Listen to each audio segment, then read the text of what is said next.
All right, I'm back. I hope you didn't miss me too much. So yeah, for those who don't know me, I'm desa35, joined by Rebel Dragon 95. Yep. Both with numbers. With number. Yeah, Always. both with number. Always. Yeah, always with number. Yeah, I'm gonna be showing KH2 critical mode.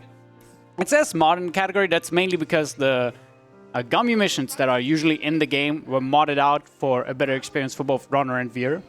Cuts down like half an hour of auto scores, which is, I guess, always pretty nice, especially for a showcase. Yeah, it skips quite a lot of pretty much nothing gameplay.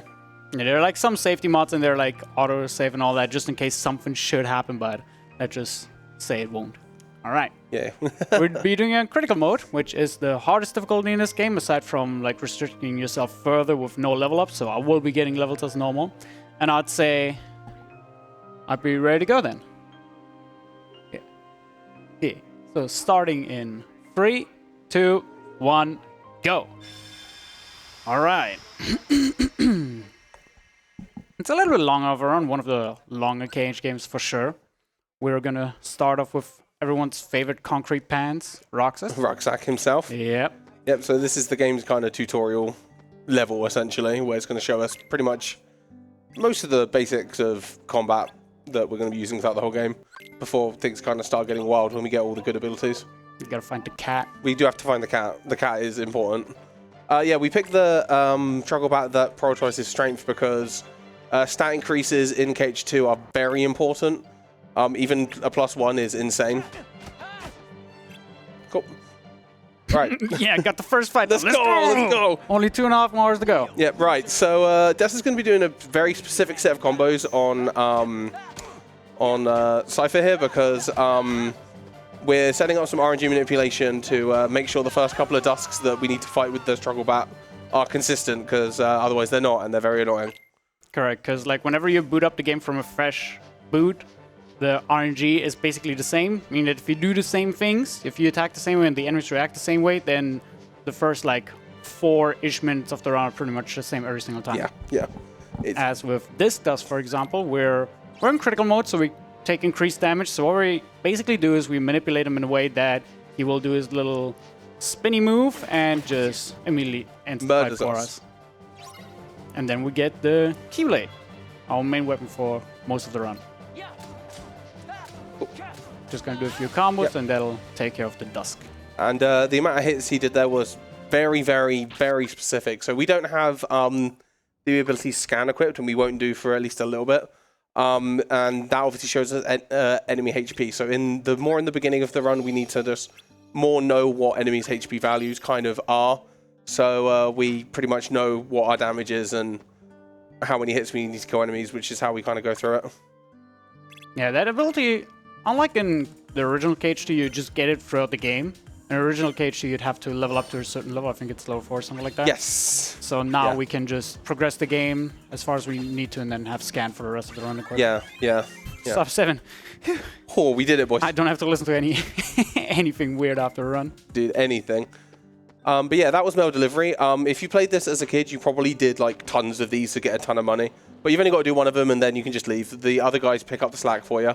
You only need $50. If you don't do well enough, you do actually have to repeat something. But obviously, being a speedrun, you just... Yeah, we just do the fastest one and we do it well. Correct.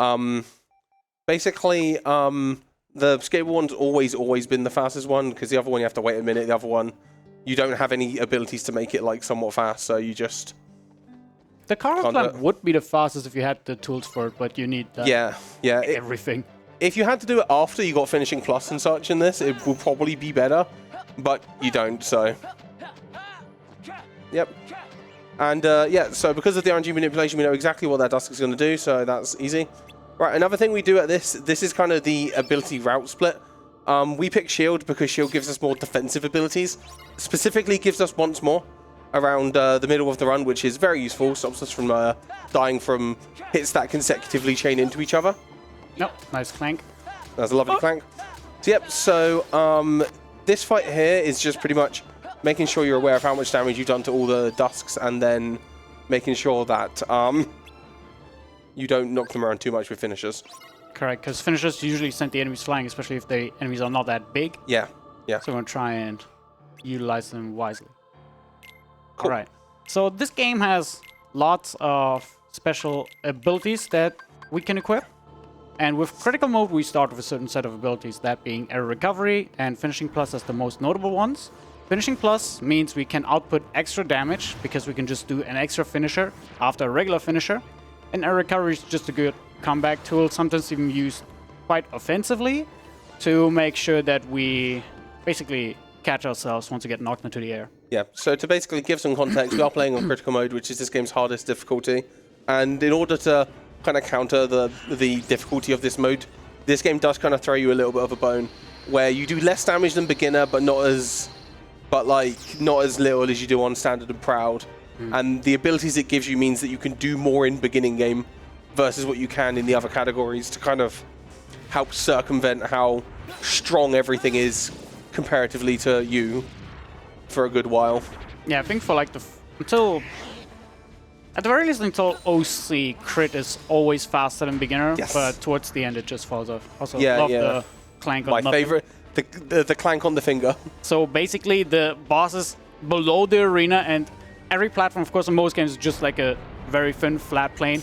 And what actually happens is that the boss is directly underneath the spot that I parried, just upside down. Yeah. That's where you can parry his feet. Because if you, for example, at the very beginning where he's just standing around, you can actually parry him right between his feet, which is basically the same hitbox. All right, we get the stun from that. We're just going to go for a bunch of combos. Optimal is, we're not getting 4 combo 1 hit. Unless we get super lucky. No, 4 combo 1 hit. It's fine. It's enough damage. He does this. Yeah. You also have finishing plus here, so there we go. Right, so once you've done that, you need to kind of do a couple of slower combos here. Because these, nobody's around that turn into swords are very annoying, quite powerful, and do kind of have invisible hitboxes all over the place. Oh, no, please don't. Can I Okay, cool. time my combos? Thank you. I'm faster. Okay. There you go, that should be fine. Yeah, that guy was about to come down. So Yeah, that guy was going to body you. More time. All right. This game is like deceptively difficult. I've come to realize that, especially with talking to other people who don't run this game. It's surprising how many things, if you start with KH as a speed game, just come to you naturally. Yeah, no, because were you the same as me? Did you start with KH? Yeah, I started with KH. Yeah. Like, when you start with these games, a lot of other RPGs or hack and slashes and things, just kind of things that you do in this game, we kind of just go, oh, we can do that in other games. And then people that come to this game do sometimes struggle with how things work. Oh, this is Hainer. Hainer is very easy on critical mode. Wait! Oh, he didn't retaliate the right way. That is weird. I'll just... Yeah, so we just have to do combos on him. And then we have draw equipped as well, which is another perk of critical mode, which makes struggles pretty free. Get away! That is absolutely... Not okay. That's not Jank. okay. Yeah, that's some jank. All right, That's so pretty poor Hainer. basically those struggle fights are supposed to be fairly scripted. Hainer's the only one that can kind of go out of line a little bit or step out of line. And as Raul mentioned, one of the abilities we get with critical mode is draw, meaning that all the orbs are dragged in towards Roxas, which is very helpful for struggle as well as a few other minigames in the future. Now there's Vivi, we do a few hits to make sure it retaliates. We're gonna have him retaliate again and use air recovery offensively because we gotta get knocked away, do an extra hit, and then I do a full combo to knock him out and knock whatever orbs he has out of him. That's actually a really good spread. That was pretty. Yeah, that wasn't bad at all. Yeah, I can even spread out like a spare in bowling and you just Dude, if you got spread like that on beginner mode, you'd be like, oh, what? on beginner, You'd be like, oh, you have what? to physically touch all the orbs just because you don't have draw. Yep. It's Right bad. after we fought VV, we get thrown into another fight with a bunch of dusks. Again, like the one before Twilight Thorn, we just need to hit these guys, make sure we're not like knocking them around too much. Yep, that's more than... Okay, yeah, I dropped the finisher. Yeah. Then after that, you fight Axel. Axel is pretty basic here. We're just going to avoid his first attack and then do some air combos on him. After 3 air combos, he'll do a retaliation, which we need to guard, and then we can air combo him more. Okay. Or you can run around it, whichever way you want to do it. I don't like this. Oh. Dude, I'm ringing bells here. Oh, my word. Dessa.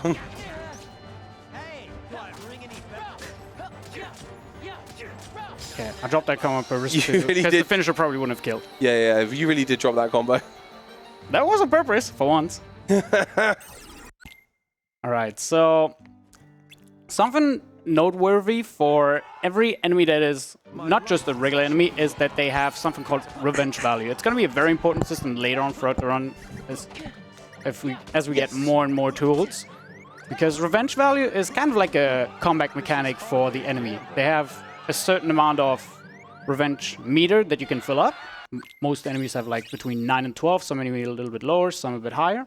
And basically the higher their revenge meter can go, the longer it takes for them to retaliate. I think the highest is actually Lingering Will of, what is it, 18 or something crazy? Lingering Will has so much revenge value, it's ridiculous. It's a big boss though, so it's good that he has I think he has like 20 something actually. I think it's above 20. It's crazy. It's substantially higher than all the other ones. Like he can take 3 full explosion combos before he like retaliates. Yeah. So it has to be above like 20 to 25. But I don't know off the top of my head.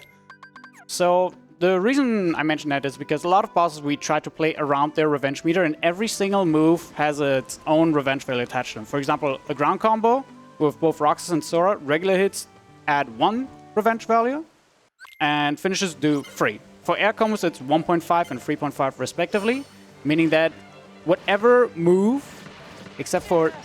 What? I pressed triangle.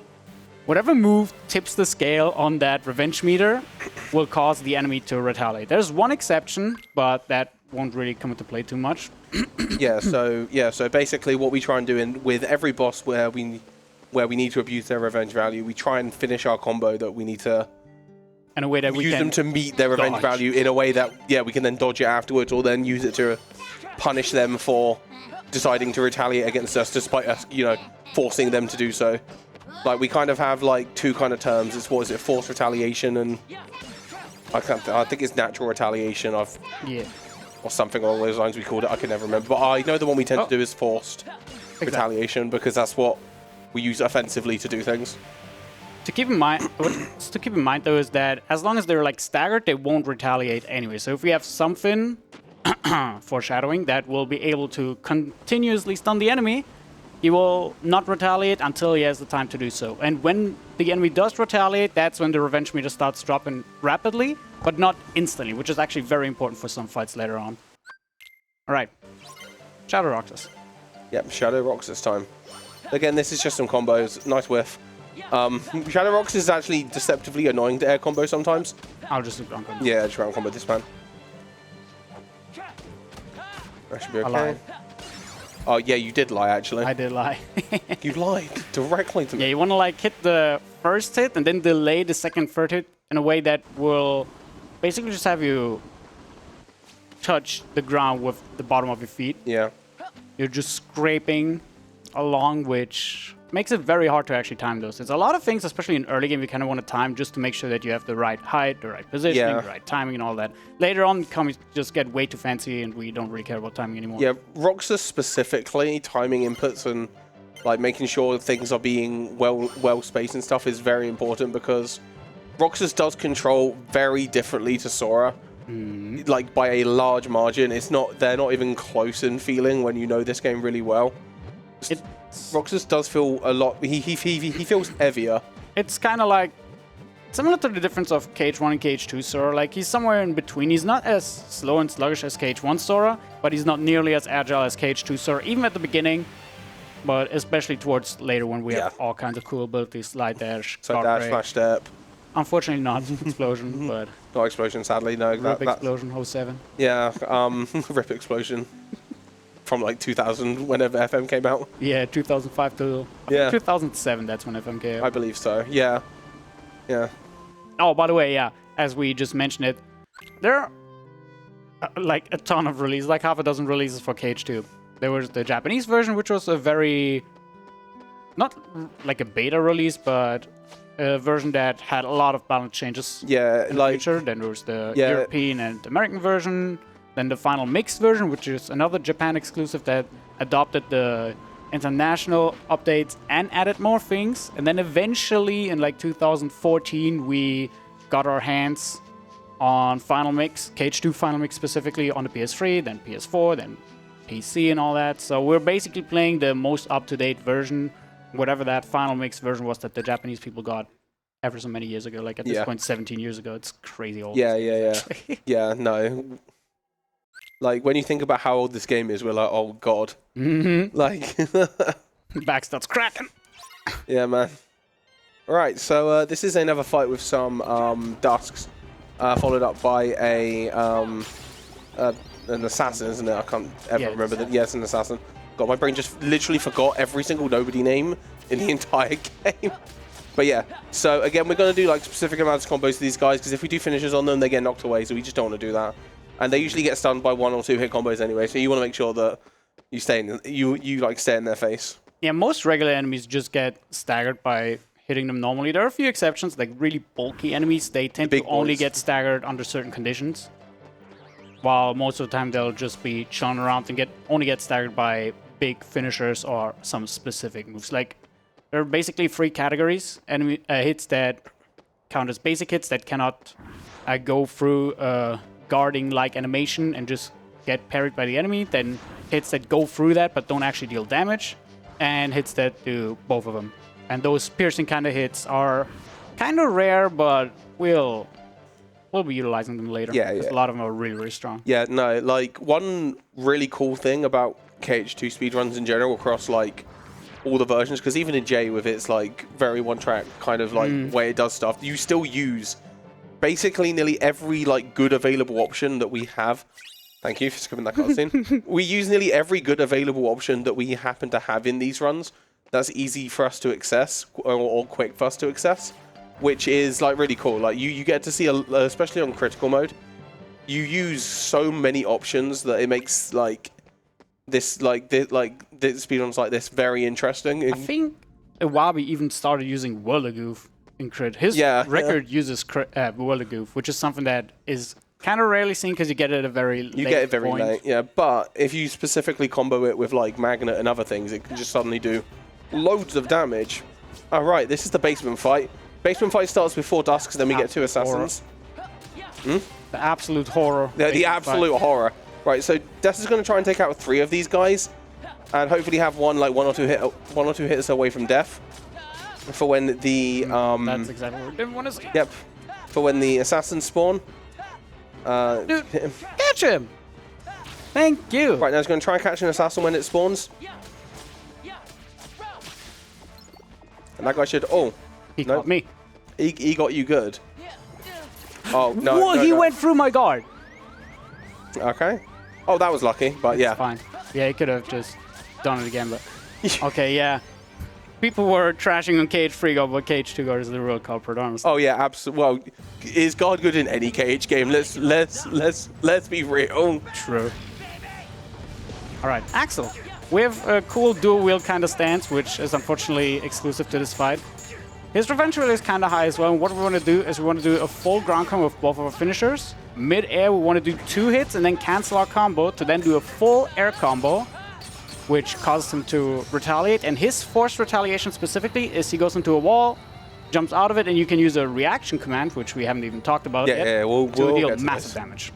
Yeah, we'll get those, because reaction commands, we do use a lot of them throughout this run because a lot of them are very, very good. They're basically just like context-sensitive, like QTEs that appear throughout the game that we can just press to do additional damage or get stun or whatever. All the cinematic stuff you saw on Twilight Form, the big white boss we fought at the start was pretty much just all reaction commands. Donald. Yeah, so for context, we'll probably call them RCs. Yeah. 100%. I'm not going to say reaction command anymore. Yeah, no, that's it. You're done. If you're not here, then... If you weren't here for that, you're not going to... No more context. No more. Another abbreviation we'll be using a lot later on is DM, probably. Yeah. Which stands for Desperation Move. Kind of, I think the KH community kind of coined the term as well. Yeah, we kind of coined that term. As far as I know, it wasn't... Well, I only learned about it because of the KH community. Yeah, same. And most people outside the KH community have no idea what a DM is. They're like, what? And you're like, yeah. It's basically just any boss's big attack. I use it in every game I play now. I'm like, I don't like mean the to. Cinematic, flashy moves. Oh, yo, get the upside down. Let's go. Yeah. Right, so that was Station Heights. On crit mode, you just die. Yeah. You can fight that fight out and for like a minute and a half gain a load of EXP if you want, but nah, it's faster just to die on crit. Yeah, there are multiple fights in this game where there are multiple win conditions, or at least conditions to end the fight on, which would be, for example, dying, like in that fight. I can die in this fight, for example, as well. If Donald doesn't do his job, I'll actually do that. Yeah, yeah. The Station Knight's fight also ends if you deal 100 hits, because there are an infinite amount of enemies spawning. And they'll start repeating themselves after a while. Donald, kind of hitting the wrong guys. Thank you. Oh yeah, those are shadows. And timers also a lot of time. Yeah, timers. Oh yeah, but the first enemies we're gonna fight here, the Heartless, are the shadows. Correct. Shadows are very basic, but they are actually one of the more annoying enemies in the entire game. Like actually, they are definitely like the least threatening, but they have like a move where they can pop out of the ground and pop back in basically instantly. You get like no time to. They can do it frame perfectly. Oh yeah, absolutely. They have the spot dodge on point. Absolutely, the 0 frame spot dodge with no recovery. Dude. But yeah, so we're just gonna go through these fights up the tower because we're going to see Yen Sid. There's like a bunch of shadows and we have a bunch of soldiers. Soldiers have a little bit of nuance to how you want to fight them because you can bait them into using their RC. Correct, because a lot of enemies also have a mechanic that we dub the flinch count, as it depends on how many times the enemy flinch. Meaning that for soldiers, for example, you want to flinch them 3 times specifically, as with a flinch count of 3, and I think also like multiplicatives of 3, 3, 6, 9. You force them into using an attack on you that you can react with an RC. That being Cyclone, if we use it properly, we call it the banana split. You just basically end the fight with it in this case. And there are lots of other RCs later on that we trigger through flinch count and many other various means. I think I only hit him twice. No, I think either Donald or Goofy must have hit him. He must have got hit by that thunder. I think actually my second hit only hit a shot. Dude, what? I hit you. What is happening? I hit him 3 times. There we go, that's one. Yeah, that's fine. And yeah. That start is not that great, but it's fine. We've got a lot of run to go. We do.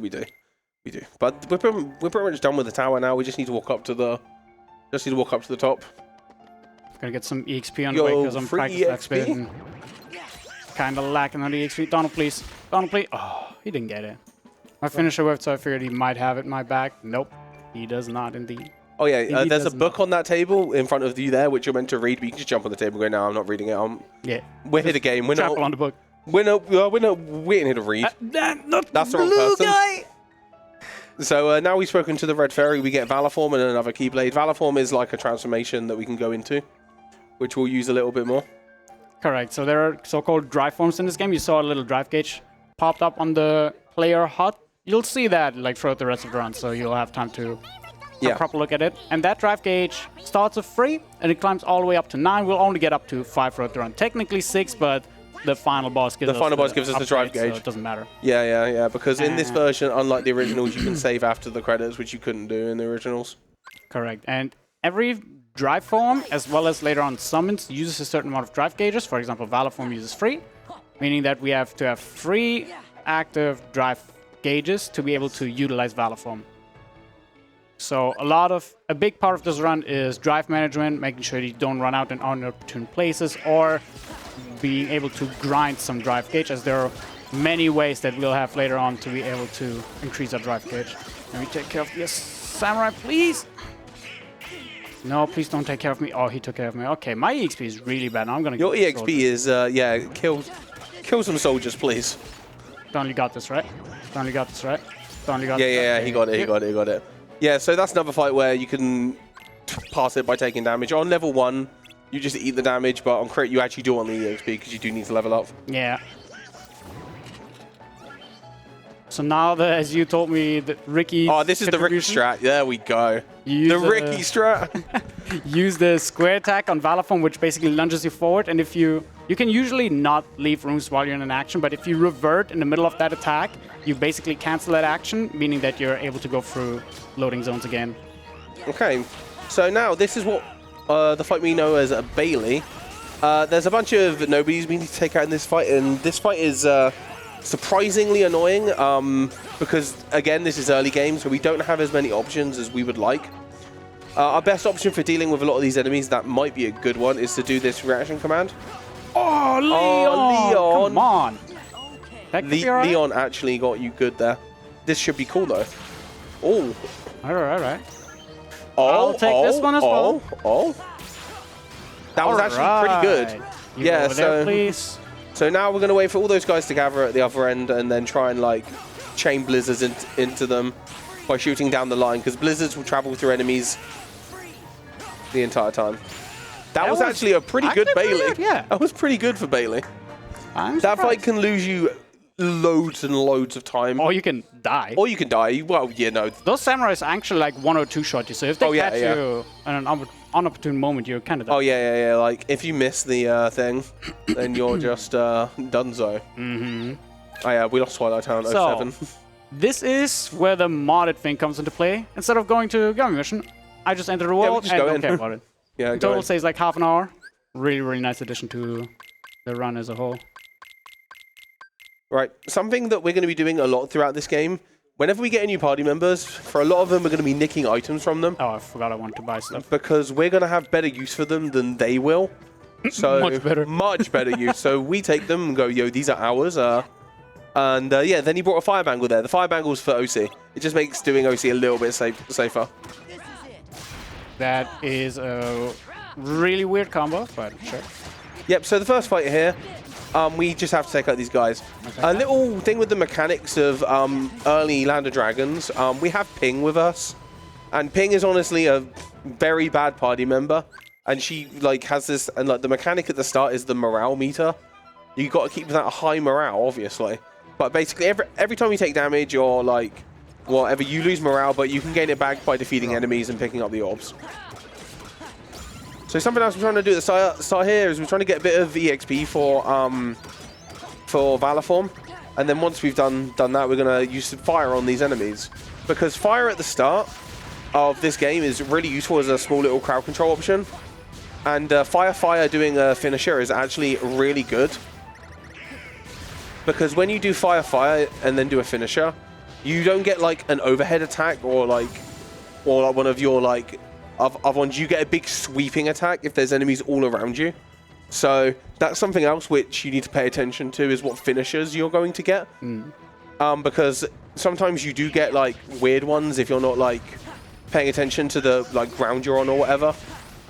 Oh, and the same, and then also like if I'm and in a lot of situations the same finisher animation won't play like twice in a row, so you need to like make sure that you get the right one when you need it. And yeah, these are Assault Riders. Assault Riders are pretty big and pretty bulky, but you can stun them with a combo, and they do actually have like a kind of a DM thing where they do a big explosion on the ground, but then they jump at you as part of their retaliation after it. So you can... Donald went nuts in that fight. Go Donald. Okay. So that's part... So like Donald is actually kind of good in beginning game with Donald Thunder. He kind of goes nuts, kind of goes ham. So yeah, we get to use him a lot. So this is the surprise attack. Nice, you got that guy. That guy is that guy always does the 0 frame for me. Yeah. Every time. It's a very specific timing actually to catch him. Sometimes it's a bit more generous than other times, but I think you can always catch him. It's just not as easy. I'm pretty sure you can always catch him, but like if you're like a little bit late, yeah, that guy was going all the way back there. So something else that we're doing as well is if they're by tents, we try and blow up the tents using fire with them there. Right, these last Night Stalkers here, we're just going to do a couple of combos. And this last one, we're going to go into a Drive Bomb.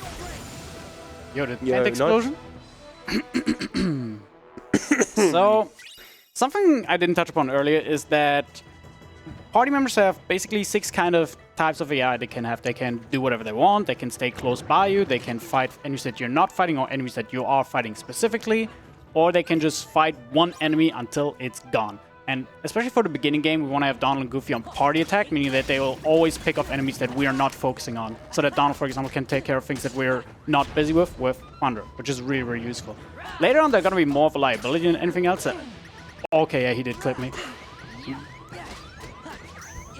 Please don't touch me. Thank you. Okay, so yeah, later on they're gonna be more of a liability than anything else. From that one. Don't worry about it. That was planned. I just got valet XP. I do not trust you. Don't make me do the Matrix. Oh, I couldn't even get. There's like this clip of Miss where he kind of Matrix jumps over this exact attack, but I think you confused me. You said the wrong name, and now I forgot what they're called. Nightwalkers. I called them Night Stalkers, I think. Did I? I can't remember what I called him. I know I said it wrong because I also couldn't remember it either. There's so many enemy types in this game that I can... you do forget them. Oh, much better. There we go. Right. Last one didn't happen. Right, so you do hit the enemy there for a little bit of XP again. There we go. That's what was supposed to happen. Oh, that's the fit. Oh, he did. Oh my god, he went. It's fine. It's fine. I got it. I didn't die. Oh my god. Right, yeah. So. Crit is scary. Yeah. I mean, we haven't even landed dragons yet, and we've already taken the first F. Another interesting thing about crit is, aside from taking more damage, you also gain less HP. Yep. By the end of the game, you usually have like a pretty sizable amount of HP, like 3/4 of a circle, and then like a third of the screen is your HP bar. With crit, we're not even gonna hit the 3/4. No, it's like actually half the only amount of HP that. Exactly. Your MP bar is also lower as well, if I remember correctly, right? Correct. It's not too much lower, but it because does drop you of like 1 or 2 costs. Yeah, because luckily in this game, your MP bar is actually pretty generous, even on, like, for a lot of, like, spells and things, because spells that aren't cure actually don't cost that much MP, so you get a lot of use out of it. What are you doing? I don't know if they're going to do that, yeah. Oh yeah, this was K-Fight. K-Fight is just abuse the fire into finisher and thing that we mentioned earlier, and then the Assault Riders spawn, and then we just kind of go nuts on them. There we go, easy. Assault Riders specifically work in a way where we want to stun them twice with our finishers, because after that second stun, they'll be like dazed for a little while, just hang around, not doing anything. But after that, they will retaliate. So after that stun, you want to make sure that you defeat them, which is why we do 2 separate finishers in 1 combo each. Yep.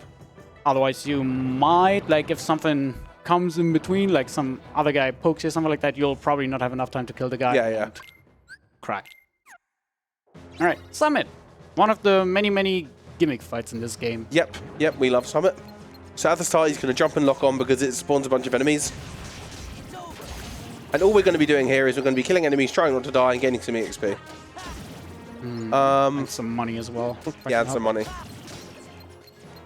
By locking on, a lot of times I kind of like aggro them to at least spawn, but sometimes they tend to attack a lot more of that as well. Yeah. And the goal is to basically get around, I think it was like 132 or less required XP for the next level up.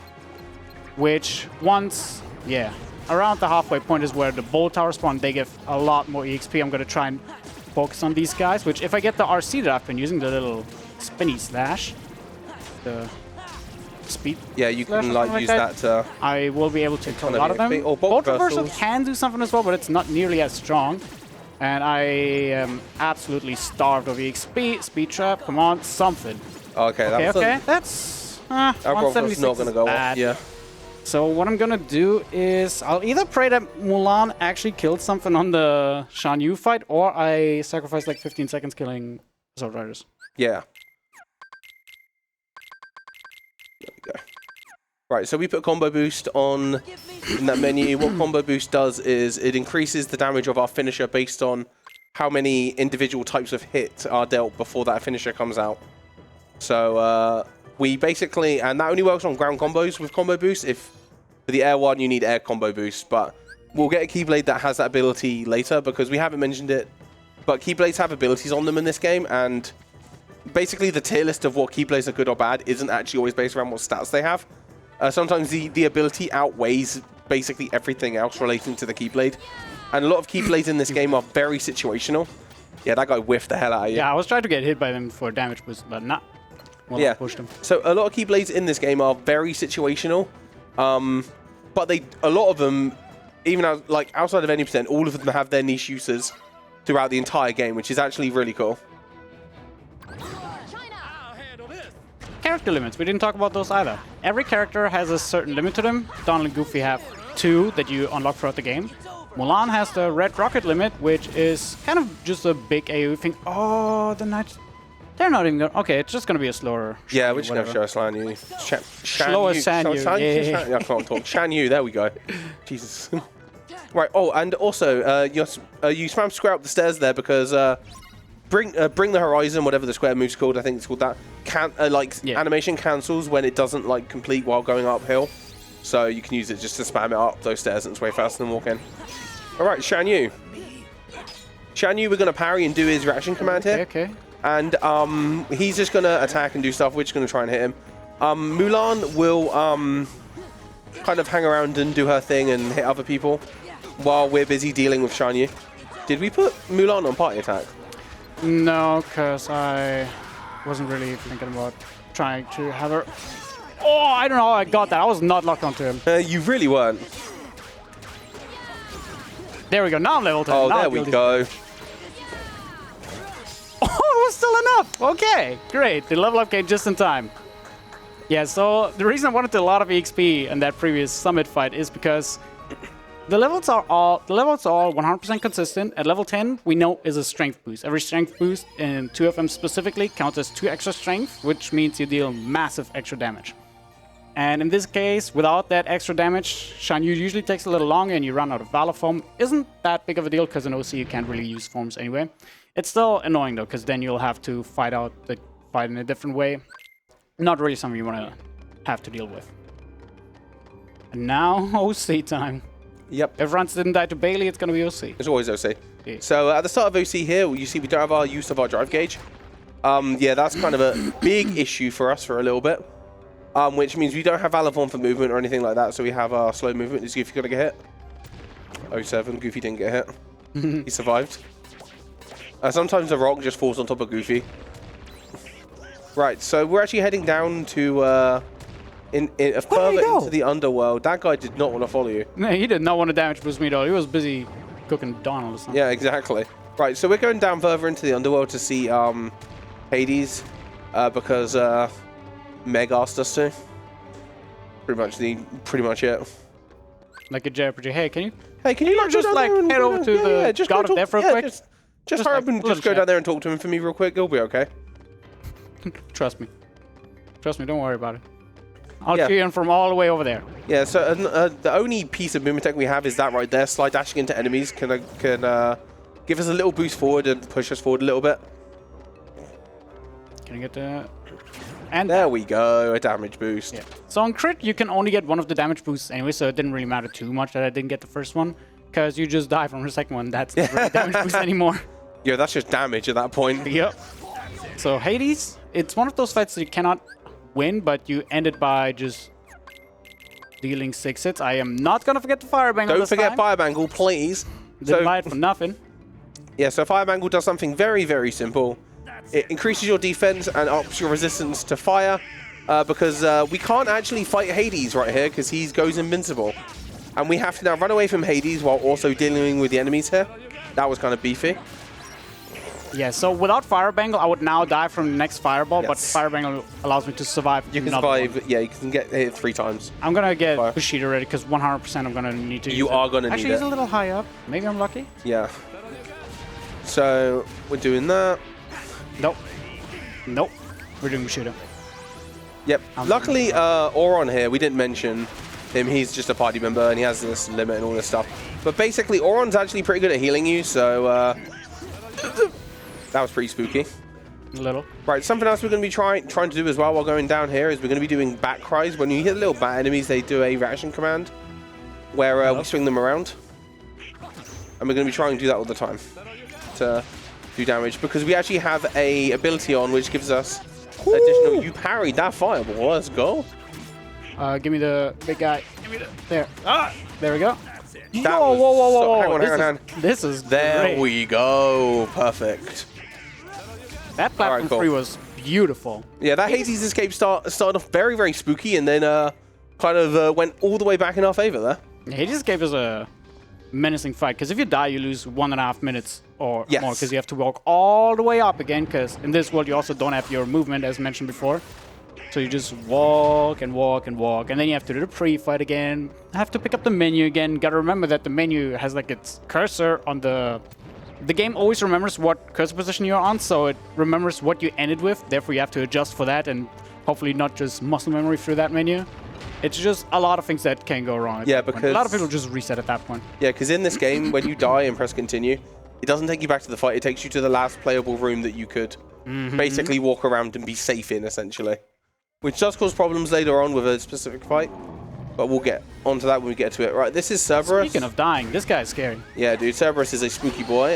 07, Sora's life. See ya. Sora can't handle it. Sora can't handle it, Let's but don't get worry. the mouse.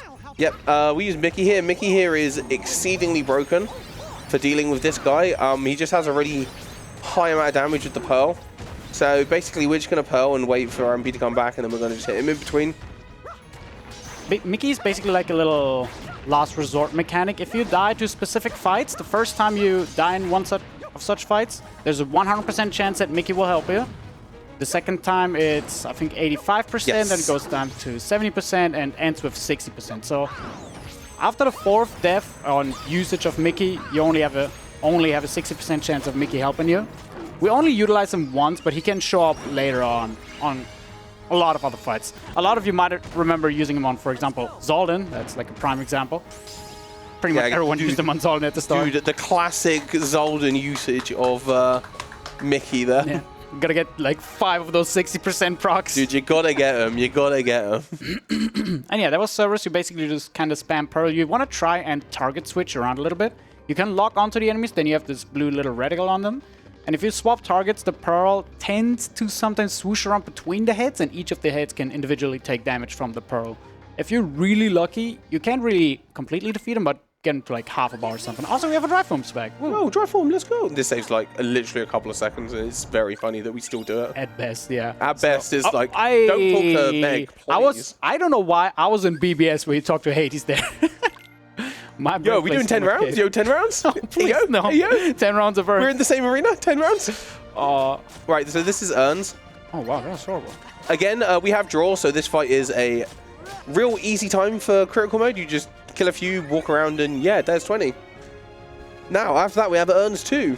Urns 2, we have to get 100 Electric instead of just 20. Yeah, Electric Boogaloo. Oh yeah, no. The Maniac Edition. The Maniac Edition. True. Because collecting 100 orbs is definitely wild. Something else good about critical mode as well for this is we have finishing plus. And yeah, not like whenever you play like beginner mode again after playing crit mode for ages, or like any other difficulty, you're like, wait, why am I like not doing combos in the air? It's because you are used to having finishing plus on in beginning game. Yeah, so there's a lot of like privilege. With the privilege? The crit privilege. Yeah, so something we were doing there is we were clearing the area for the big urn to spawn. The big urn always drops 3, but if you knock it into other urns, it makes the little small orbs, they drop into big ones. Which doesn't really matter for crit because you're usually like at 70 by the time they spawn. Oh yeah, this also only saves like a second or so. Yeah. But it is Valaform, it used to only be pretty much used for movement, especially in like older iterations of the game. Like 2E and 2J used them a lot because abilities like Quick Run were a lot weaker. And they take forever to get. Correct. So we're kind of utilizing Valaform at the beginning of the run, but later on because forms, I don't want to say are a bit more balanced in this game, but they get progressively stronger. So we, like, once we have Wisdom Form, we use Wisdom Form a lot, then we get Master Form, we use that a lot. We don't get Final Form because that's actually like time loss. I think the greatest... like there is one instance we can get it if it happens, but Right after Roxas. right after Roxas. Yeah. You can use it on core, but that's still time loss. Dude. Just swag. Final Genie? Not just the glide spam. Oh yeah. Though you can do it for like 2 seconds and then you run out of form gauge because you have no form. You have no boost, form gauge. You're level 1 final form. That does nothing. All right, so want to hear something shameful? I really do actually. I died yesterday on practicing this fight. I don't know how I did that, but one of those clones just caught me. Well, that is rather unfortunate. That is not just unfortunate, it's absolutely embarrassing. And this time goes pretty well. Yeah, that So, isn't what I wanted to say to you, but I can't say that to you on stream. this blonde guy, Demix, he summons lots of forms. If you hit his forms, they will turn into notes and give us a reaction command called Wild Dance that has 2 regular hits and then like a little spinny move that And also then it draws stuff in. draws every single enemy close by in. Oh, come on. Oh, there we go. Oh, he That's walked fine. into you. Good. That's good. Yeah, 47 is decent. Yeah, it's not too terrible. Not Liquid's 101.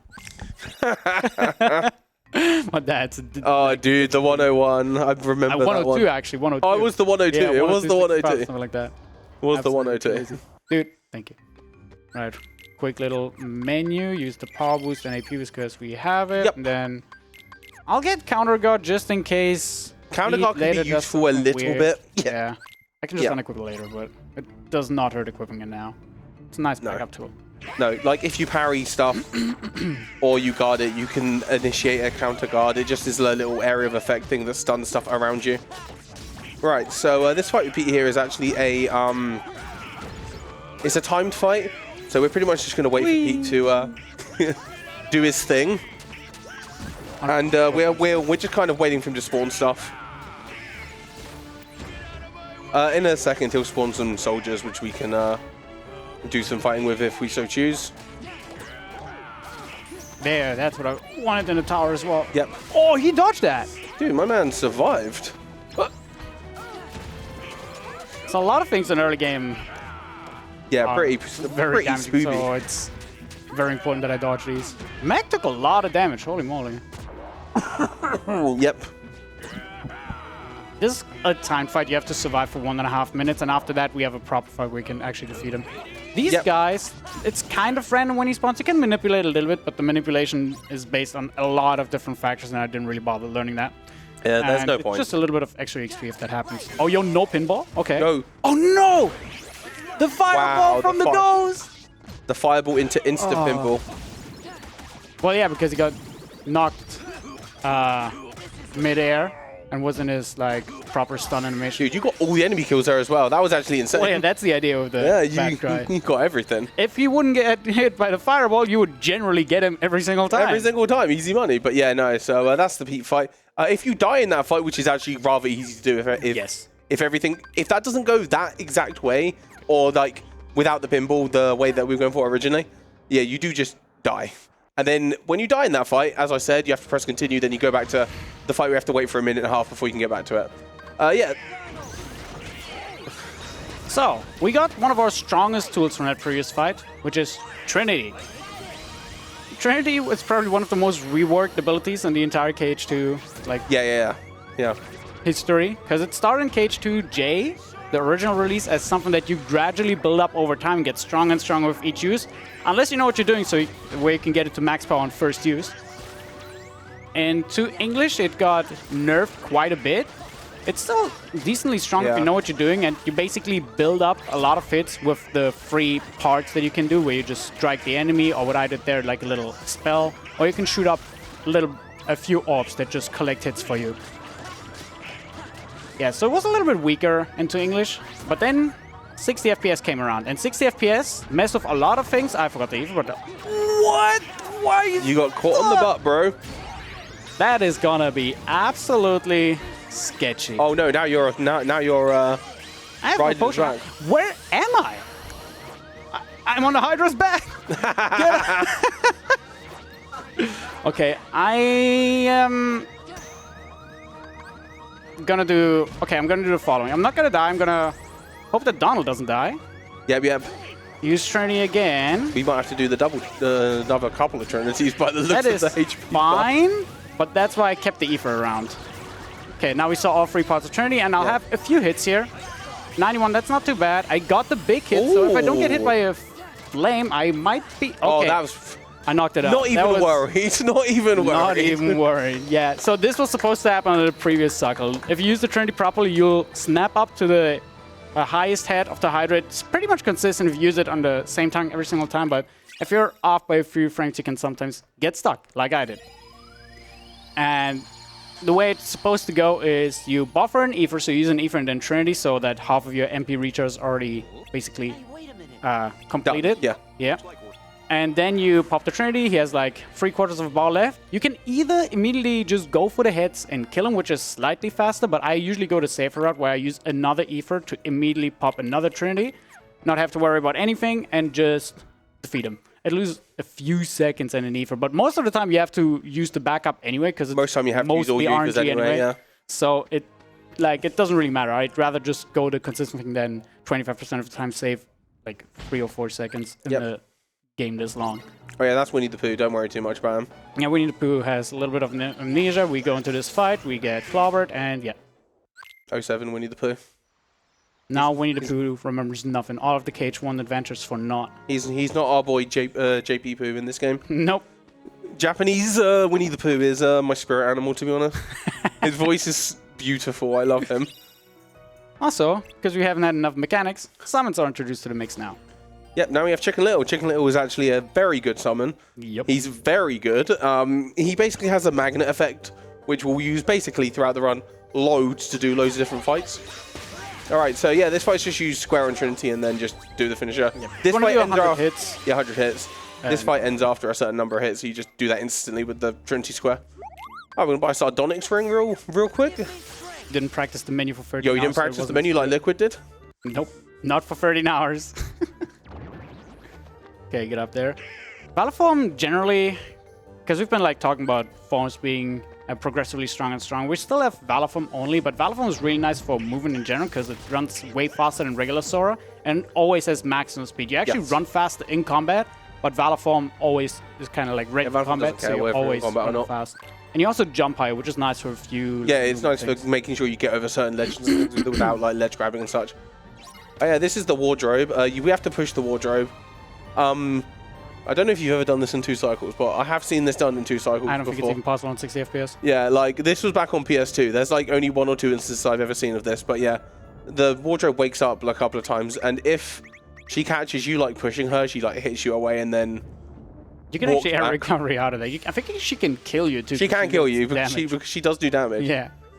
And then once we push her out of the way, she goes, "Why'd you push me?" And you go, "We need to go in the door." She's like, "Oh, okay, fine." Yeah, she actually like moves back first. Yeah, she moves back and then goes, she moves back and goes, "What are you doing?" And you go, "Well, we need to go in there."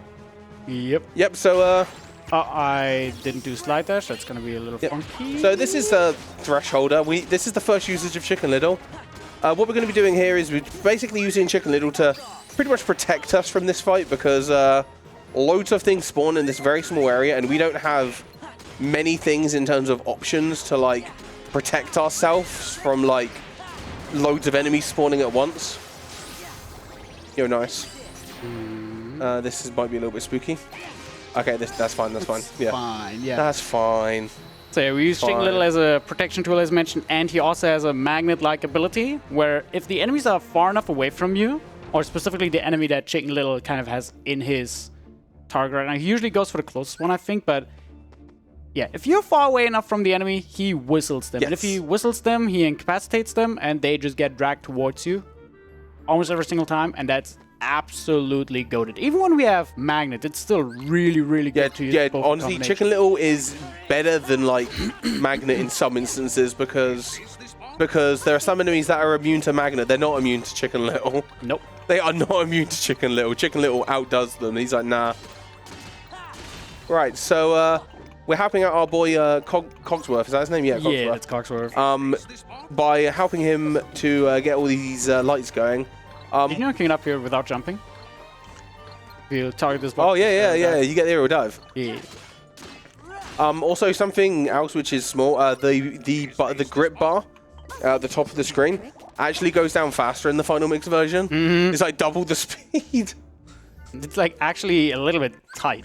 Yeah, no, it's actually a lot tighter than it looks to do that. Yeah, if you like have the pot stuck anywhere, because like Lumiere knows where he goes, but the pot kind of just follows Sora around, and if there's anything in the way, she will just jump into that box until you either break it or you walk back to help Cogsworth, because you have to go all the way back. Miss Pot will follow you all the way back, and then you have to go there again. It's a hassle. So we just get it. Easy. Oh yeah, we may have also forgot to mention, Dessa switched his Keyblade to Hero's Crest. Oh yeah, right, we did. Yeah, we did do that. The Hero's Crest has the ability air combo boost, but also has a higher strength stat than Kingdom Key. So not only is it better on that, all of our air combos now do extra damage during the finishers when we put loads of hits into them. So it's very good for a majority of the game from here on out until we get the next best Keyblade, essentially. Which is actually going to be like Rumbling Rose, so another hour in. Yeah. We used this Keyblade for a long time. Yep. Because like with the way, because even with its low magic stat, your magic still does a good amount of damage, even with Hero's Crest. Because usually we mostly need it to like chain combos together or to hit specific weaknesses. All right, Shadow Stalker. There's a strat you can do here called Windowless. If you go he has like 2 things he can do at the start. If you go backwards, he goes on the ground, tries to eat you. If you're midair, he will not be able to eat you. If he goes forward, if you go forward or stay still, he will go into the window, which is what we're trying to prevent entirely. I'm gonna do a full combo here. Hope that everything connects. He'll go away. I'll try to catch him while he comes back. Do X square, because with square you can quickly finish the combo, and that way you just finish him before he goes into the window. Yeah, you have a very tight window to hit that, ironically, for windowless. And now the casually much harder fight, but in the speedrun's actually like very easy. kind of whatever. Very easy. This fight looks scary on paper, but it's pretty like yeah, sure, it's a crit mode and he can do a lot of damage, but if you're doing everything correctly here, he's basically not a problem at all. You want to try to get him to a certain HP gate so that he does this. Oh, I actually overdamaged him a little bit. Usually he would get staggered here, but that's fine. That's fine. He'll get staggered after anyway.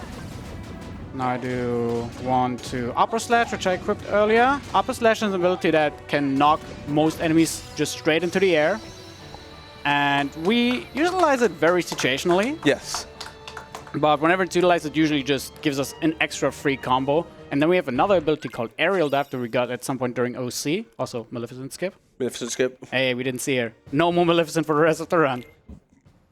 Yeah, Aerial Dive catches enemies that are mid-air really fast, real quick, and with tons of hits. So it's a really good, basically catch-up tool. Synergizes perfectly with Upper Slash, really. Yes. Yeah. Because we knock him up in the air, then we Aerial Dive to get max damage. I didn't get Valor level 3, so I have to walk around the bush. I can't jump. Boom. Yeah, because you need the next level up in high jump to get it. Correct. I can just jump over this little way. Yo, you jumped over the bush though? Ayo? Bush is bush. Bush. Right, so we need to go into this door at the end. Basically, these Heartless just spawn indefinitely for quite a while, so we just don't bother with them. Yep. We just run ahead and go to Hi, Minnie. And now for one of the strats that, when it was found out, I hated it. Oh, this I get annoyed by this as well, but this is more just because of how annoying it can get. You basically want to push her to the wall, and then push the mouse. Push the mouse, Push the mouse. Push the mouse. Use an RC real quick, because otherwise she'll be off the wall. And push the mouse. Push the mouse, push the mouse, push the mouse. Ignore these guys. Just there push. We go. Easy peasy. You can do it without the RC in the middle, but that's like significantly harder, and that's already hard enough to do. Yeah, that strat is actually a lot harder than it looks. It's really difficult to stick to Mini. Really difficult. Yeah, so, it takes so much. You want to try Mini push in this room? No Absolutely not. No. Feel free to go ahead. I will sit here and watch you do that. You'll go and like finish a run while I do that. Oh yeah, I'll just go play BBS real quick. Like I'll probably do an all stories run by the time you finish trying to get her across that room. Easily. So there are lots of enemies here. They give a decent amount of money and EXP, so I'm trying to deviate a little bit from the path because I want to be at a certain amount of EXP. This guy on the right, yeah, he's like 1 hit away. I want to get him. Yeah, we do need EXP in this. Thank you. Because funnily enough, like Station Heights, not getting EXP from there really does like it hurts. It hurts a lot, and we have to use this fight to build up a little bit because otherwise we do a lot less damage in the upcoming world. I need like 2 or 3 more. You do. I'll have to deviate a little bit now. Yeah, you need probably one more, I would say. But this guy is like 2 hits away. They're all 2 hits away. Wow, this is I don't like these guys. This is really bad. But my XP was bad for the... Your XP was bad because you took way too many. Oh, now I have way too much. That's fine. So you want to be... I like how you're either under or too much over. Yeah, like way too much. Oh, my word. So, yeah, I want to be within 523 or lower of the next level because these next few windows, as we dub them, they give us exactly 523 EXP. Yep. And level 14 is another crucial strength buff. If I don't have that, I'll lose like 20, 25, 30 seconds on the upcoming boss fights because it's like 2 boss fights back to back, and they're not even that short. Yeah. Oh, and for context about EXP as well, on beginner mode, you're more than likely level 14 in Olympus Coliseum, or this like midway through Beast Castle. Yeah, so you get like level 15 in this world already. Yeah. You're already like really gaining the EXPs, which shows how much more we need to work on crit to like build ourselves back up again.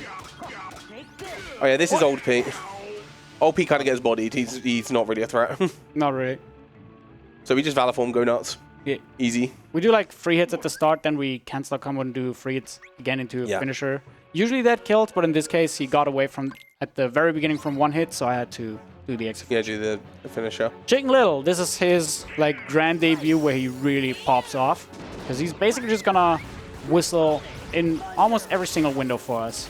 Yep, Chicken Little does actual wonders in this part of the run. And then, you know, he continues to be good. But yeah. So this window, we just want to kind of deal with the first guys and then... Okay. Yeah, that kind of worked. Yeah, that worked. But yeah, so with that window, we just want to use Chicken Little, then we want to use the RC to... Skip. I am bad at cutscene skips. The bane of my existence ever since like 2017. Yeah, just never be good at cutscene skips. Just watch the cutscenes. I just watch the cutscenes. That's the real way to play.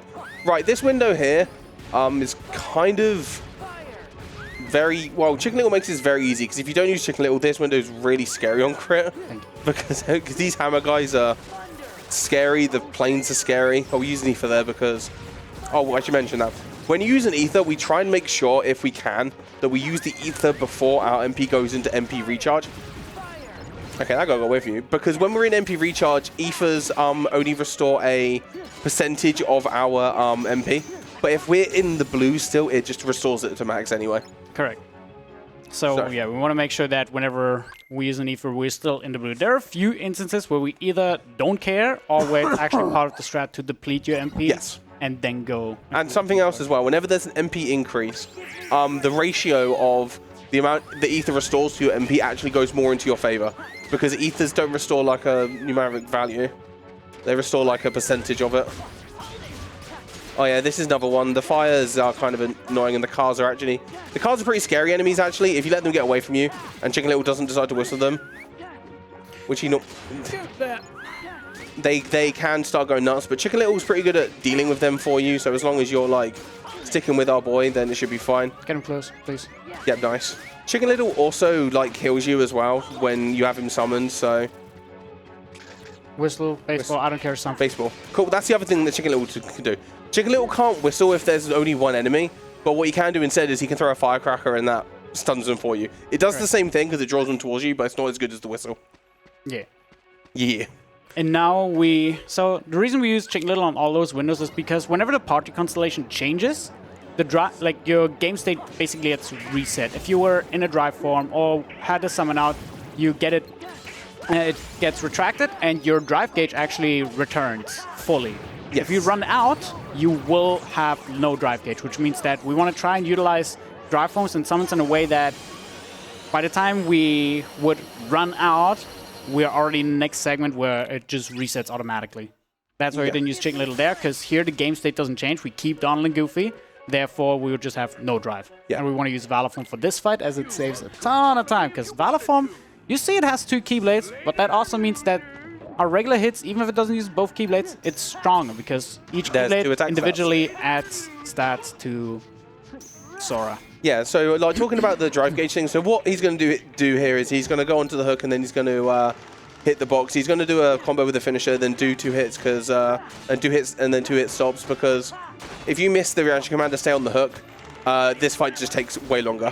But yeah, so what Des was saying about the game state changing, the easiest way to explain it is if you walk into a room and your party members are walking around rather than like with you,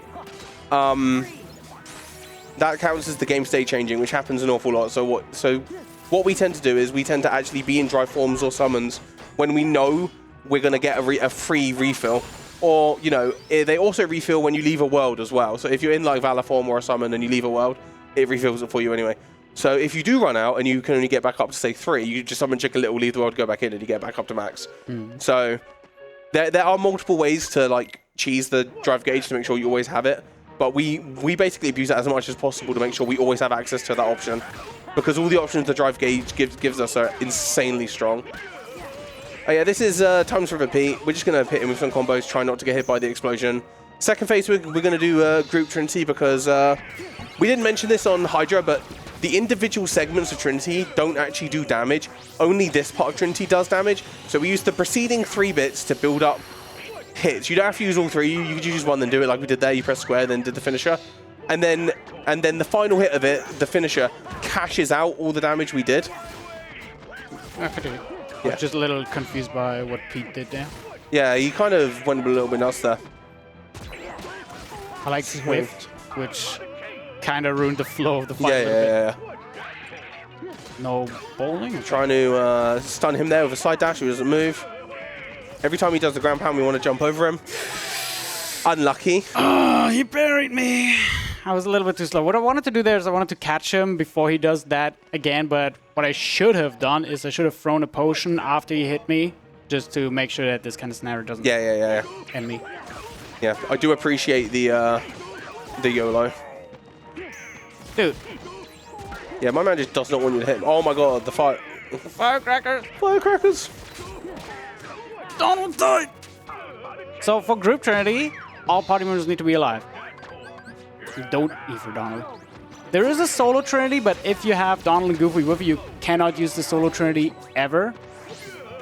Meaning that you have to make sure that Donald and Goofy are alive. If you want to use the solo Trinity, you would have to take out Donald or Goofy or both of them. They cannot be there simultaneously. Yeah. All right, sure, just do. That. Boat Pete, so Boat Pete, old Pete, is pretty spooky. He actually causes more problems than you would like in this fight, because he gets flung around by just Pete and Donald and Goofy doing stuff. Right, hopefully this goes better. What?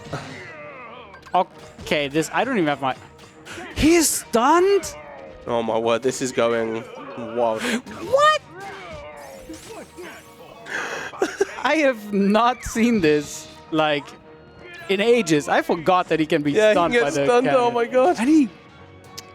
Whatever. Yeah, this Last phase is easy. You just react to command 3 times.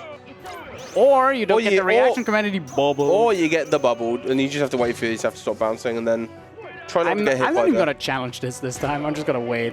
Yeah, please don't. There we go. Bo Pete, not Bo Pete. Holy moly. Out. That was a fight and a half. Yeah, Pete's gone. We'd have to deal with him again now. Yeah. This is actually one of the scariest fights in Crit, funnily enough, even though it's only Pete. But like all the 5 phases. We talked about revenge value earlier. Every single fight or part of the fight has different revenge values, like 12.5, 10. I think like 12.5, 10.5, 8.75, 7.5, 6.5, something like that. It just progressively gets lower and lower until, like, in the last phase, you can barely touch him, and before he retaliates. Yeah. Which is why you can't even really do much in the first place. All right, this is Port Royal. Port Royal is easy, at least. Port Royal is pretty easy and correct. Except for boat fight. Except for boat fight, your favorite. My favorite. Yeah, so the reason why that first bit worked is because Chicken Little's whistle like hits half of the hits to end the fight. Then the fight just does that. Then we just body these guys. So pirates are actually weak to magic. And the pirates are in skeleton mode when they're in moonlight, and when they're in shadow, they are basically immortal in human form. And, you know, when they're skeletons, we just hit them with magic and deal loads of damage, and they get different effects. Like when you hit them with blizzard, they freeze, thunder, they start jittering around, fire, they catch fire, etc., etc. So, yep, so this fight again is Chicken Little doing this thing. We're just going to destroy these guys. Firecrackers? Yo, the firecrackers, yeah. There's a couple of ways you can end that. If you want to be swag, you can do the double kill with the cyclone, but it is slower than doing what you did there. Oh yeah, it's way slower. It's I don't way even slower, know how but to do it consistently. But it is cool. It does look pretty cool. Why did you snap back? Alright. So... yeah, Port Royal is a very magic-focused world. Yeah. Even if we don't fight the pirates, we actually tend to use a lot of magic anyway. Yeah, we use magic everywhere. The boss fight is kind of the only part where you don't really use magic. I'm playing a dangerous game with that map crash. Yeah, you really are, bro. That was a good fight. That was really, really good. Chicken Little actually doing his job. Yeah, Chicken Little out here. Now, he's out of the game, man. He's been pretty helpful this run. He really has, to be honest. Sometimes just do whatever he wants. Yeah. So now, minute fight. Yep. You basically just have to survive a minute. There are many, many gimmick fights. Pretty much every single word has at least one gimmick fight. And this one actually has multiple ones. The first one is the minute fight. You just have to survive for 1 minute. What we want to do is we want to make sure that we try and defeat some of these enemies. He got me That guy capped you from the other side. Yeah, so the minute fight is actually pretty useful, actually, for gaining EXP and money. So Chicken Little was used for safety because obviously we want to stay safe. Well, we also grab a Simp item because we need it for later. Don't worry about it. We'll get to that. So yeah. In this game. So yeah, we get money and EXP from these guys. So that's all we're basically trying to get. We're trying to get as much of it as we possibly can. There we go. Yeah, just complete my MP. Yep, and as we said, pirates get... Okay, cool. That was a little bit spooky getting shot there. Okay, luckily Chicken Little had you there. Yeah. Okay, I'm just gonna hide behind the rock. Yeah, those guys with the shots can, like, absolutely get you. The hitboxes are unfortunately very accurate. Even if Sword just has his hand up in the air, the pirates can shoot that hand and still damage you. Which is actually a way Expert marksman tier level. Logic of, actually like, died to one of those. That sounds about right. I imagine most people may have died to that at some point in their life while playing crit mode. Yeah, as per usual, Chicken Little being good, we're just going to body these guys. We can also get more EXP and money from these guys. Yeah, this is actually... Come on. Oh, he's now going to jitter until he gets to... It's fine. You done? Take it. Is he coming? There he goes. Right, cool. Yeah, this is actually an optional fight, but the extra EXP is very much required. And you keep Chicken Little out, which is actually really good for this upcoming fight. Because that way we don't have to summon him, there's no delay in between. And you can kind of just spam and pray. That Thunder whiffed. I've not seen it do that on this fight. We call this fight boat fight because we fight on a boat. And naming conventions are... Really, we are very creative with naming things in the cage community. Can you, like, appreciate it, but please keep them close by. So basically, I depleted my MP with Blizzard. I'm dropping all my finishers, and now I'm waiting for my MP to reach us. This guy comes uncomfortably close. Get over here. Whistle him over here. Yeah, so something else we're also trying to be wary of as well is all the areas where the cannons are being shot. If Chicken Little gets hit by the right kind of attack, his AI will like change and he just starts spamming firecrackers all day. I have a completely different problem now. He's out. Yeah, you ran out. Oh god, he's out. Dude, stop hiding! This fight's supposed to be... I am getting absolutely trolled right now. This is ridiculous. Can you stop flying around the entire... This run is the wildest thing I've ever seen. And it only can be you, Dessa. Oh my god. Alright, there we go. Okay, I saved the Ether. Woohoo! Woo, the Ether save. Stay up there, please. Why wasn't he? Oh, that was on me. Please. That was actually on me. Gonna be sick. You actually dropped the medallion. Okay, that is the context of the fight which you don't normally see. You're fighting the pirates to protect a medallion, and you dropped it there. Yeah, by the way, that fight has like some kind of purpose. Yeah. That's the purpose of that fight, protect the medallion. Gimmick fight number 3, and then... I shouldn't have said that this world is not that bad. I did mention that both fight kind of takes the cake, but it's... Oh yeah, I don't have Valor Form now. Oh, that's... I have to improvise on Barbosa now. It's not that bad. I can actually use the Ether that I saved. But yeah, you can just do... Yeah, you can just do more blizzards on him. But I have to walk there now. Well, you have to walk there anyway, but slower. Now I'm walking slowly. Right. Walk of shame. This is the walk of shame. So we did mention earlier about optimizing our drive form usage. Of course. He caught me midair. And this is the punishment for that going wrong. Skillful. Yeah, for a skill issue. Please don't. Okay. Okay, that guy was going for you as well. Okay, what I can do now though, what we usually can't do is I can slide dash towards that guy, and he can he punishes me for that. Don't try and be fancy. Let me have something. Come on. No. I'm being robbed of chicken. You are being robbed in general right now. All right, Barbosa. What we would usually do is we would do a full Valor air combo followed by a short air combo, which triggers this forced revenge. And then we actually do a pretty cool technique where we land, he retaliates immediately, and we counter that with Reflect, a spell that we got from the previous boss. Please don't die, Jack. Oh yeah, if Jack dies here, this fight does end. What I do now is I'll just utilize the ether that I accidentally saved earlier and just start the loop that we would do for the rest of the fight a lot earlier.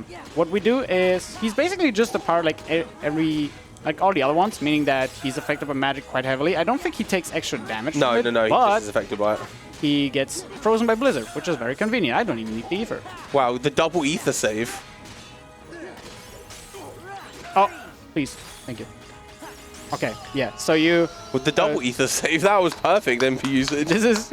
Actually, yeah, it just ran out. You would usually try to do this towards the second half of the fight, but because I entered without Valor Form, I had to just do it for the entire one.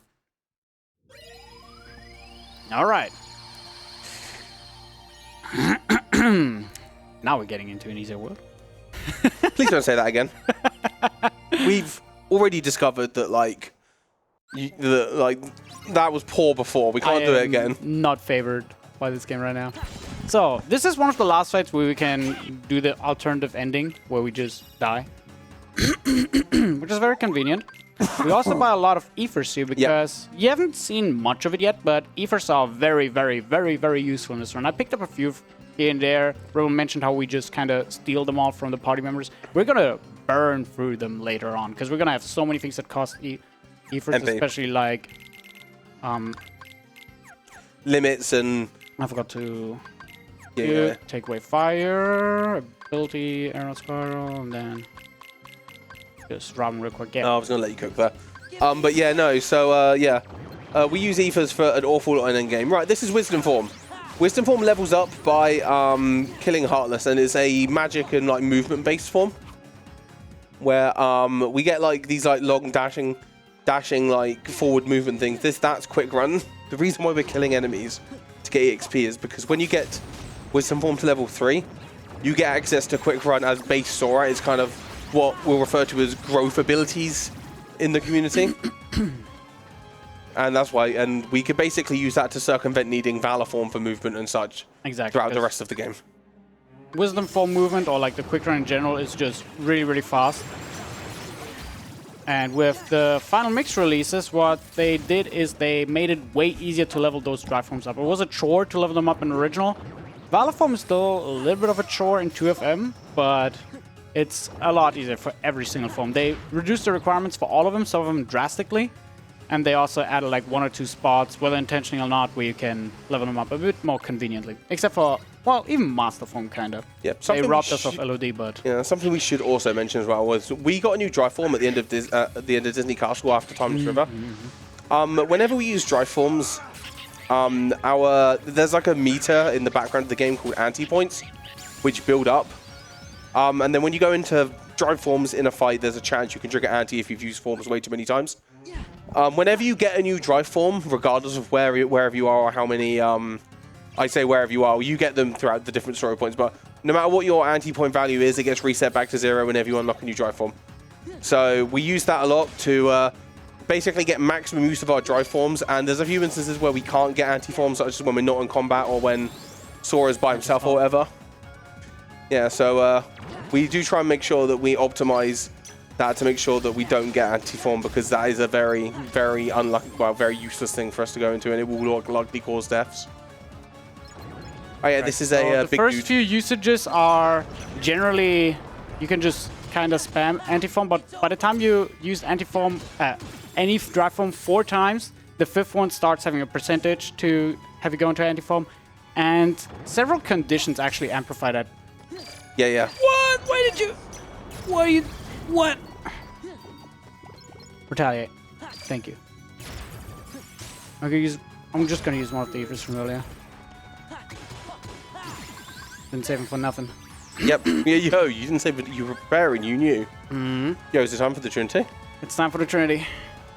Let's go. I would say watch this abyss, but I'll probably get it wrong.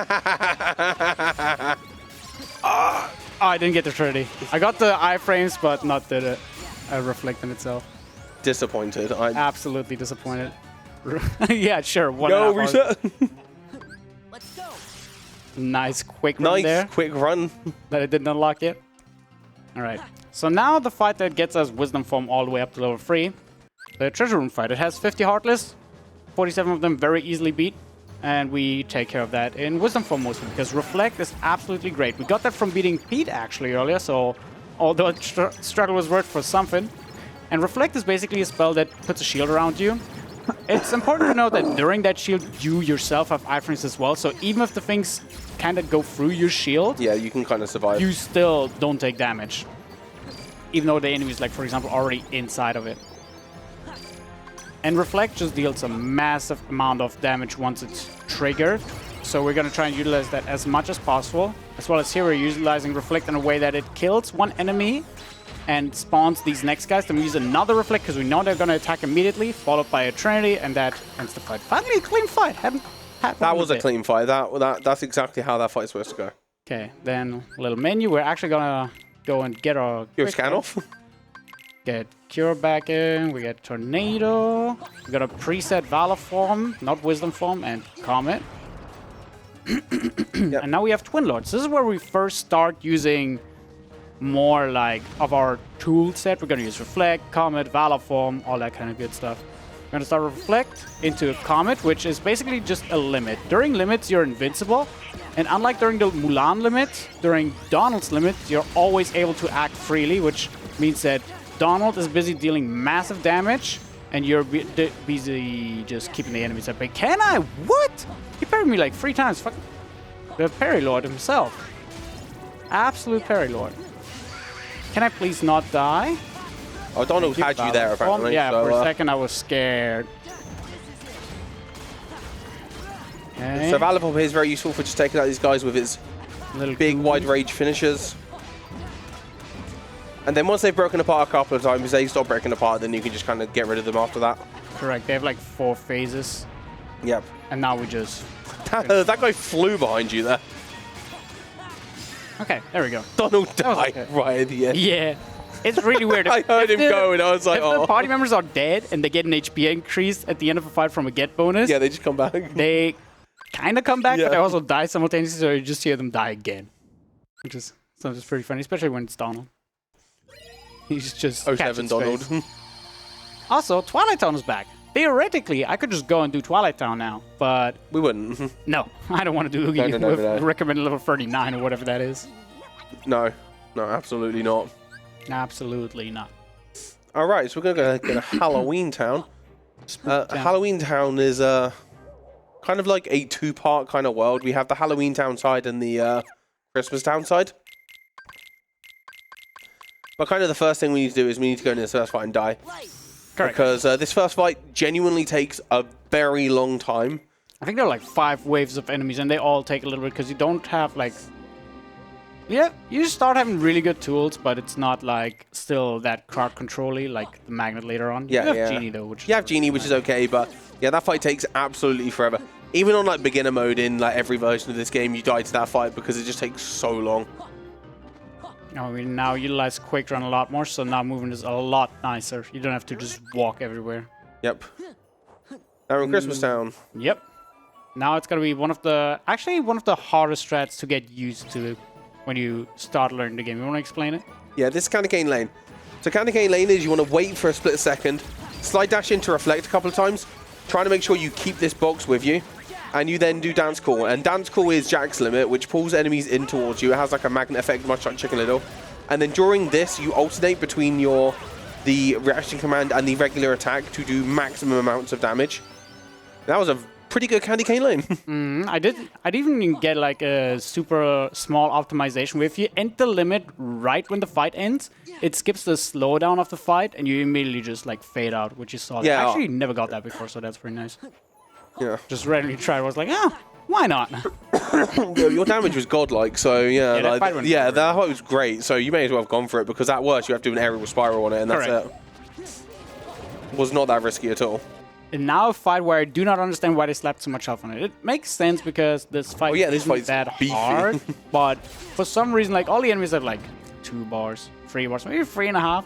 This guy rocks like almost 7 bars. Almost of 7 HP. bars HP. He has like 3 very distinct phases he can go between, and what he chooses to do at the start is basically a 1 in 3.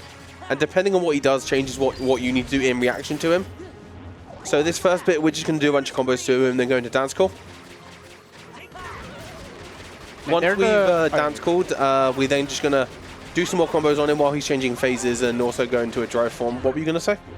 I was going to say that he has like different things you can do depending on which of the kids from Lock, Shock, and Barrel he ends up eating. The preferred one is Lock, because then he shoots a fireball that we can reflect and then counter him with it. Then it's Barrel because he has close range attacks, followed by Shock, which is just a nuisance because it takes a while until he gets his stuff done. Here's where we run away, do reflect, and then we combo into him. Do another combo here to have him retaliate, because his revenge values hit. And then we reflect, dance call, and hit the fight. Clean. Nice in the fight. That was pretty good Prison Keeper. And Jack's limit is actually like very, very nice. It is insane how good it is, because in FM they nerfed a lot of the limits on the PS2 version. We'll get into the one which got changed in HD way later, but that's fine. But a lot of them were a lot worse in the PS2 versions of this game. But Jack's one just didn't really change. It doesn't matter. It just did loads of damage anyway, so... You know? Yeah, look, you can easily like eradicate 2 bars of HP even without a good strength set. If you have a good strength set, that one absolutely rips through enemies. Yes, it does so much. But even on level 1, like 1.5 or more damage for free is... Oh, for free. It uses your MP free, bar. MP bar, but usually you do it at the end of fights, which is for free at that point. Or in a way where you have like control over it by using Aethys or whatever. Because if it kills, you don't need your MP, do you? Nope. Right, so we're going to be hitting Oogie a little bit in between these, but basically Oogie's invincible right now until we hit all these boxes up onto his little box. This fight is pretty spooky because we're kind of confined to these lanes. Yeah, you can die very... This is like probably the #1 fight that people underestimate and die in a silly way too. Yep, and the reason why we're like wasting our MP is because we want to get 3 drive gauge back. And we recover a little bit more drive gauge when we're in MP recharge. So we're now good. The reason why we need that is because we need Chicken Little for this fight. Because in this phase, Oogie starts like sending enemies at us. And as you can imagine, crit mode, enemies, big wide hitboxes, loads of fast attacks in a very small area. Not very nice. We do not want. The fist one-shots out spell. Oh, the fist also does one-shot you if you feel like trying that. Okay, no Emerald Blues for up. Never mind. See, that's the reason why we need Chicken Little, the Emerald Blues. Get him. Nope. Okay, so what I was gonna try to do there is something called Prison Skip, where if you make sure that one of the enemies survives, and it's usually gonna be a White Knight, the little like lengthy arm, the gangly boy. The gangly boys you saw at the very start of the run, the world. The world. Dude, you can skip this animation, and there's later on a 1-frame trick that actually becomes like infinite frame or like a multiple second trick as long as that enemy stays alive. So we would usually just have him on the middle lane, keep him busy with Thunder so he doesn't despawn, but because we had an Emerald Blues, it already reduced our chance of getting it in the first place. And on top of that, it also just didn't get whistling. Do I get 1 frame? No. Nope. Yeah, there was like a 1-frame window where I can change lanes. Most of the time you change to the center, but it can happen that you go to the right even though it says move center or something like that. It's silly. And now the scary phase, because if you get clipped by one of those lightnings, on beginner you're usually okay-ish, but on crit you die. Because those things just push you next to the wall, and by the time those lightnings dissipate, you just lose all your health. Oh no. I was just reacting to moving, not to where it was moving. That was not smart. There we go. That was lucky. There was an Emerald Green behind you. Yeah, that was really lucky. I did not want to mess with that guy. No. They are spooky scary. But I was ready to reflect if need to be. Oh yeah, so in order to get Oogie out of the box, we need to hit 10 boxes into him. 12 actually. Sorry, it's 12. Did that nearly hit you? How did I pick up the next one? Oh, of course. Of course he changes lanes twice. Of course. That's a 50-50 whether he stays on the middle one and just moves to the last one. Why not get the last one? Sure. Yeah, why not? Okay. One very nice thing about this 4RC is that you actually get iframes during it. So if you time it correctly, you can iframe through the lightnings. And you can utilize that, for example, if you don't want to wait too long. But most of the time, you just shouldn't play around with it. Yeah, you shouldn't play around too much. It's scary. All right, we got through Oogie. That fight is basically an auto-scroller, so not dying to it is very nice. Yeah, so. it takes like 3 minutes. You saw how long this fight took, and the only thing that it could have sped up is getting this little present skip where it doesn't spawn the enemies. Yeah, or like getting one frame or whatever. But it's quote auto-scroller in terms of like what you need to do. Yeah. All right, now we're actually gonna go to Twilight Town. Now that we've finished the other worlds. I love that jumping. Yeah. The jumping strat's so cool. You don't have to even properly move around on the world map because you can just target the world, and if you target the world, you just warp towards them, which is really nice. All right, Genie. Okay, he's ready. Oh, he's ready. He's in the wisdom. What do you call it? Widom for? The Widom. Widom. What was it, Jenny? You call it? Oh, Jenny. I call it Wisdom Jenny. Wisdom Jenny. All right. Yeah. So Wisdom Genie here has like this little move where he shoots lasers from like, his fingers. So we're gonna do that into reflects into magnets, and essentially what we're doing is we're using the reflect into the magnet to draw the enemies into us. And then Genie will hit them in and out of the magnet using his limit here.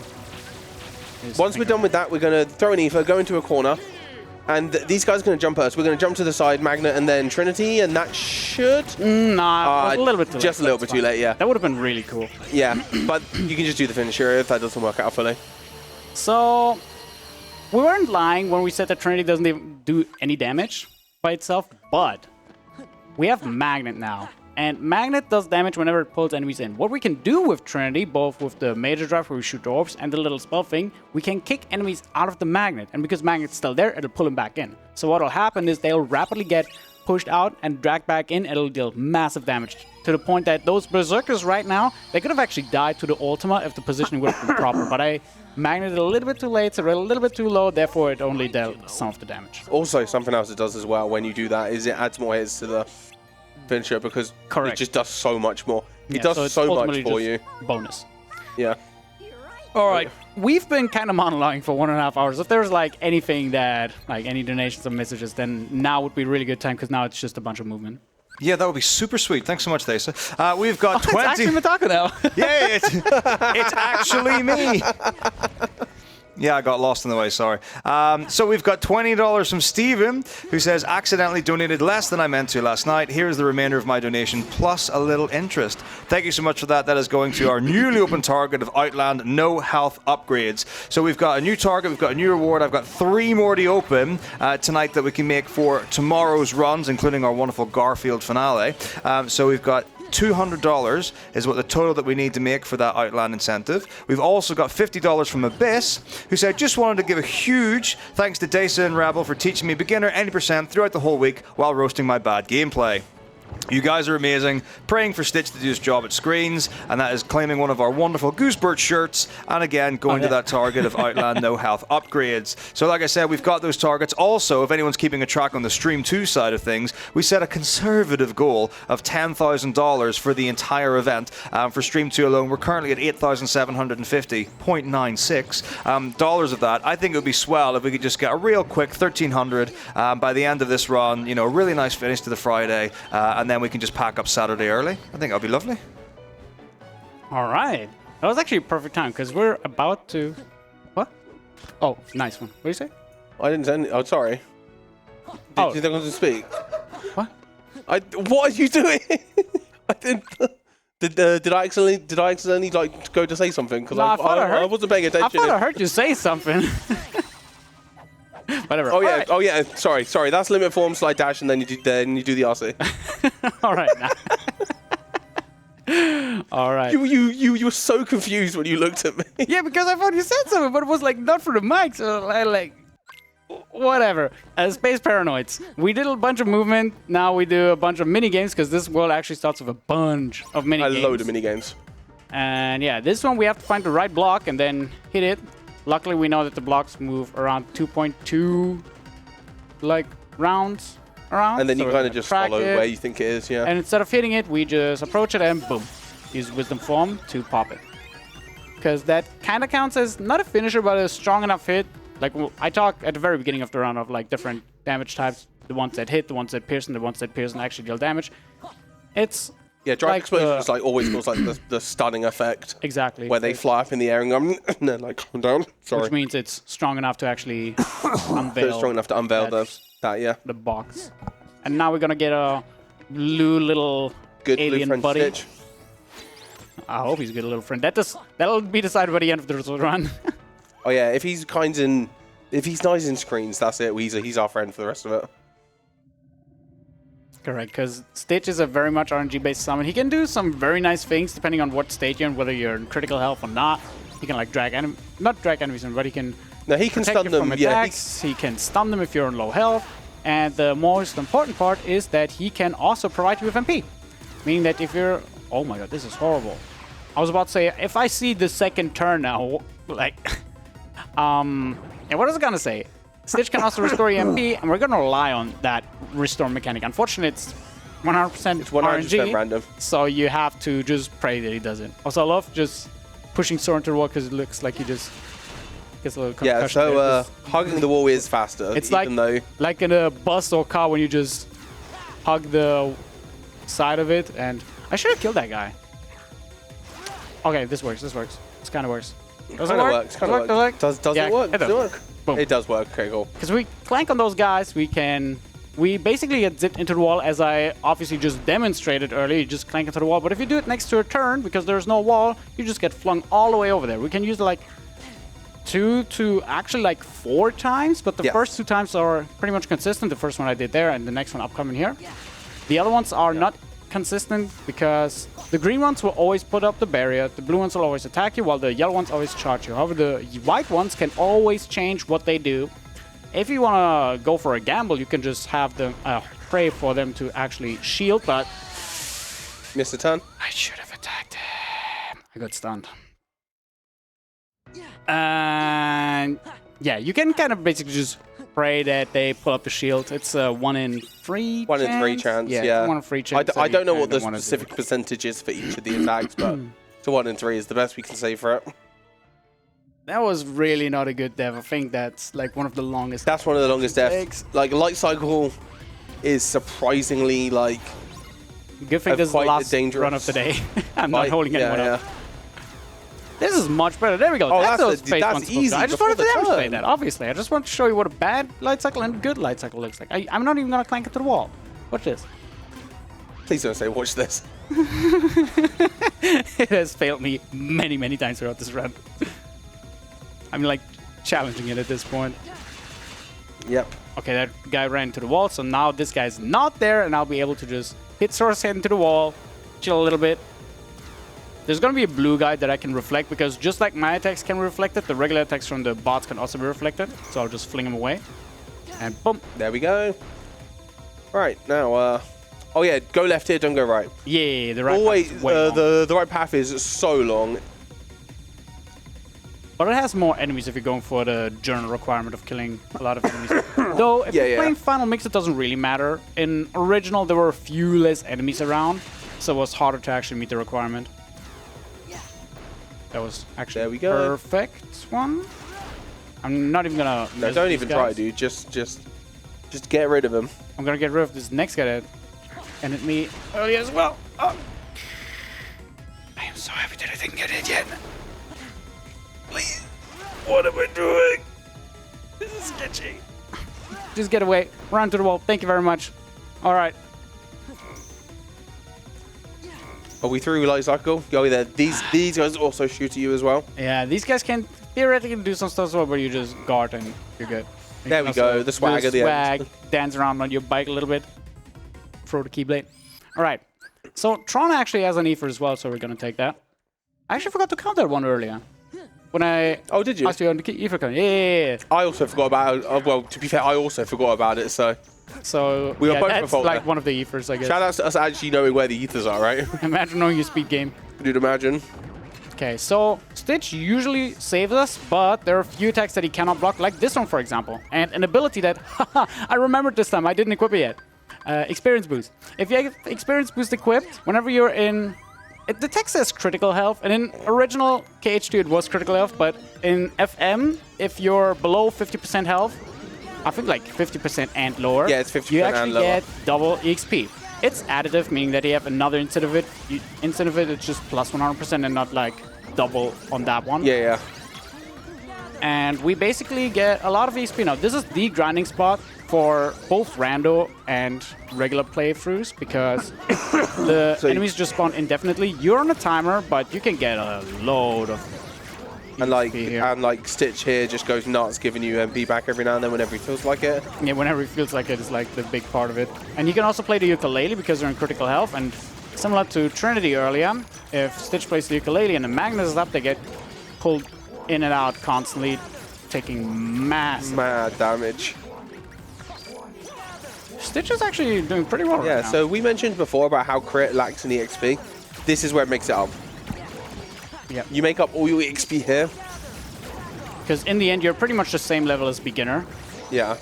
So your stats are very much comparable, but... Oh yeah, I shouldn't have done the flick. I'm gonna do one more for safety, because you want to hit level 23. If you want to go really safe, you want to kill like a few more enemies, so you're like 2,500 next level. But this was really good. In practice earlier, I had like 3 seconds left on the clock, so save It was 7. You were fine. It was 7. That's nice. Yep, so Stitch there can be very annoying. We didn't have to use any ethers, did we? No. Did you even know? No, which is Stitch good. was Which a is bro. good. Yeah. He was just... He's cooked. our friend now. Yeah. He's our boy now. Now wait till Storm Rider. Let's not go that far. But Let's get there first. Yeah. Calm down, please. We got 1K, we got Grim Reaper, we got pretty much everything else except for the one never was. Also, Yeah, I'm gonna but- get the Gaia belt and not forget to equip it. Yeah, please equip it this time, unlike in practice where you're like, I'm going to grab the Gaia belt, then you just I didn't never put it on. equipped it. Like, even for Final Tennis, I was not wearing that. You were just like, nah, dude, I don't need it. All right, Fancy belt. I never used it. so now we're going to go back out here. This is to fight Hostile Program. Hostile Program is a big robot guy. We're going to use Comet and combos, and then kind of use a limit form into more Comet and combos. It was on the... You know what? Donald, you have Cure, so get out of there. I'm just gonna reset the fight, because that's reset the fight. already Yeah, that's entirely. screwed you up. Yeah, I was supposed to be on the limit page of the command menu because you have 2 pages, basically like 7 different things you can do. And I was on the drive form page, which I want to be on for the second half, but not for the first half. Yep, so you want Donald there, and Comet, as before, Comet is a attack that lets you move freely during it. So we kind of make this guy do certain attacks and then use Comet Rain to hit these clusters out of him. And these clusters can, when you have the bar max, freeze him. And now we're going to go do some combos. And then we're going to use an Infinity, which is Ragnarok in other games. We're going to use the Giga Impact. Collect all these clusters when he finishes. Because that also one-shots, by the way. Yes, it does. That little dash he can do, especially Donald. And Donald needs to be alive for his own limit. Who would've Yes, he does. Okay, now we're going to use Comet Rain, and now his health bar is just going to melt. Because Comet Rain, the finisher, so the regular attack, it just sprinkles a few explosions on whatever you're targeting. If you're not targeting anything, just in front of Sora, which we actually utilize as a tech. And the finisher is just a ring around Sora and on Sora's side, which is very important for some fights. That just has like 3 rounds of explosions, which that limit was absolutely busted in English. It's still really, really good here. Yes, but it just does way English more version, damage. Just way more you damage. shredded through everything. Trinity got nerfed, but Comet, like, holy moly. 07 Comet, I'll always miss you. Alright, this is the corridor fight. The point of this fight on crit mode is to just gain back your drive bar. That's all we're doing here. We're using Magna and we memed about Explosion earlier. In the original versions of this game, you got Explosion from Twin Lords back in Agrabah. But instead, in FM, you get Finishing Leap because they changed around where you get all the abilities in FM to kind of rebalance the whole game. I realized Explosion is a little bit busted for early game. They realized Explosion was way too good, basically at the beginning of the game. So, yeah, they moved it to Space Paranoids 2, which we will never get to in an 80% run. Alright, this is the Dancers fight. This is the first time we see the Dancers. Dancers are actually incredibly scary on crit mode. So they have this move where they go, like, where they start glowing and, like, moving around. If they touch you with that, they one-shot you. And one of them didn't get caught, but that's fine. Now we're gonna do the Trinity thing again, where we just bounce him in and out of the magnet. The good thing about that is that it also massively restores our drive gauge because we are in MP recharge. As Trinity is the limit, it uses all our MP. And the magnet itself already gives you a lot of drive gauge back. And if you constantly knock in and out of it, it's really, really amazing. So this is Demix number 2, technically. So first part here, we have to deal with 50 clones. We're going to get him down to under 30 or around 30. 31 and under is pretty much what you're looking for. And then we're going to use a group trinity. And the group trinity individual parts actually build up loads of hits on these water clones. And once he's under 5 clones, we want to do the finisher. Watch yourself, but HP bar goes mad down. We then are going to hit him with a combo, then go into limit form. We're going to do a couple of combos in limit form, including Ars Arcanum here. Ars Arcanum is very busted. You'll see that a lot more later. And then we're going to come out of there. Where was the reflect? No reflect, apparently. I pressed circle. Where was the reflect? I'm getting robbed, I'm telling you. Yeah. I'm absolutely getting robbed. So, yeah. The good thing about Ars Arcanum is that we mentioned that every single hit adds revenge value, but multi-hit attacks don't really work the same way. Most of the time, it's the first part of it that adds revenge value, and everything else just, like, tags along with some damage. And what happens with Ars Arcanum specifically is that it does add revenge value as well, but only on the very last hit. And if you skip that very last hit, it would basically add 9 revenge value, which almost fills up most of the revenge value gauges on the bosses. Yep. With it not being added due to skipping the last hit, it basically is just, I think that's like half Free of stun damage. material. Yep. And if you walk out of it, you basically act immediately again. Donald died. You can't do that. You can't just leave me like that.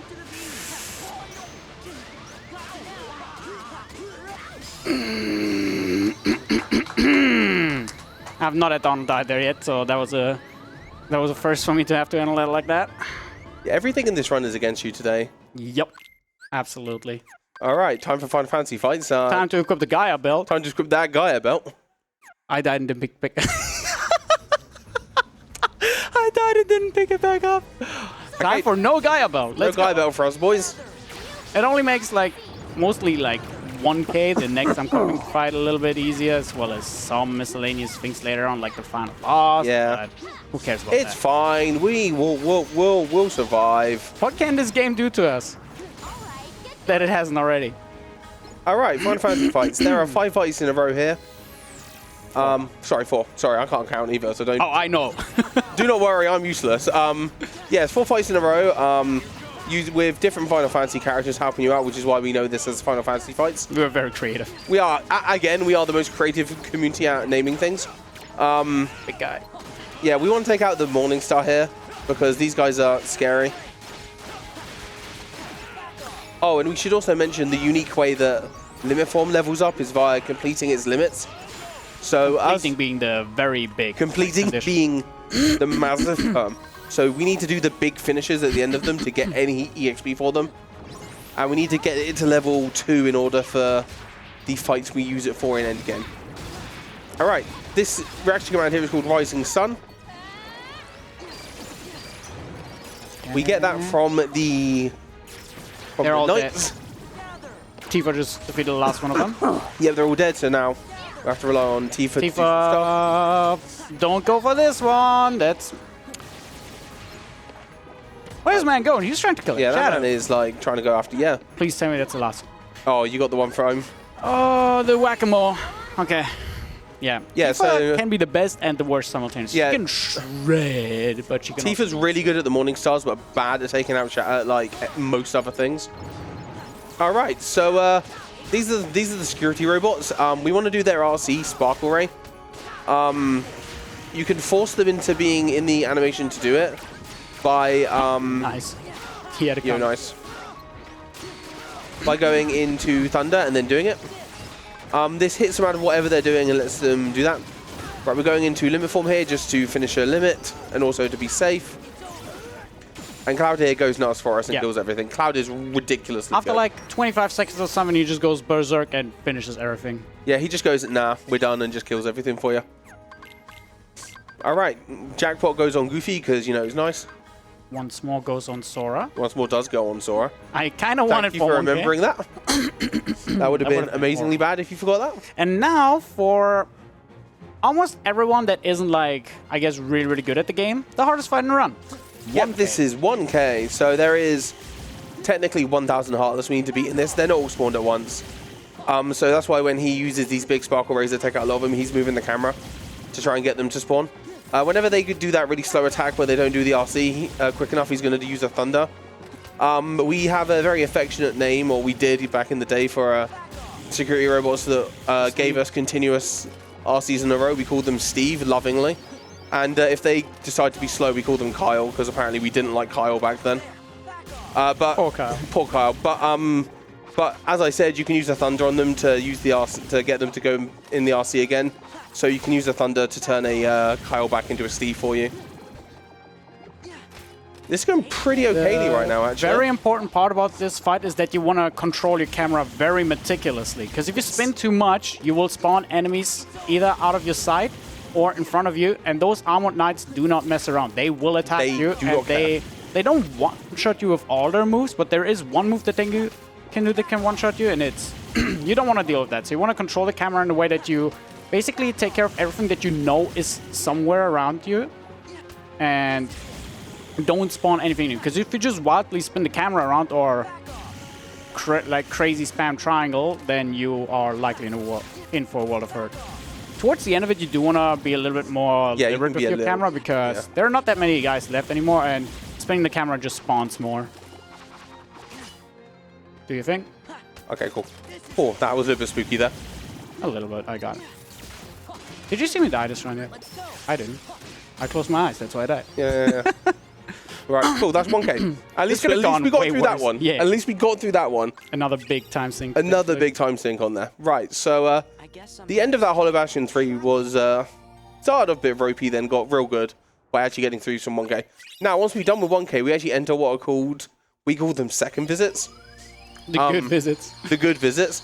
When we complete Hollow Bastion 2 fully, including all the Space Paranoias and beating Demics and doing Final Fantasy Fights in 1K, the second visits unlock and all the battle levels of all the worlds and such go up. So part of the as we've kind of shown by not going there, we don't need to go to Pride Lands 1 or 2. There's nothing there, and they have no flags that help us progress the game.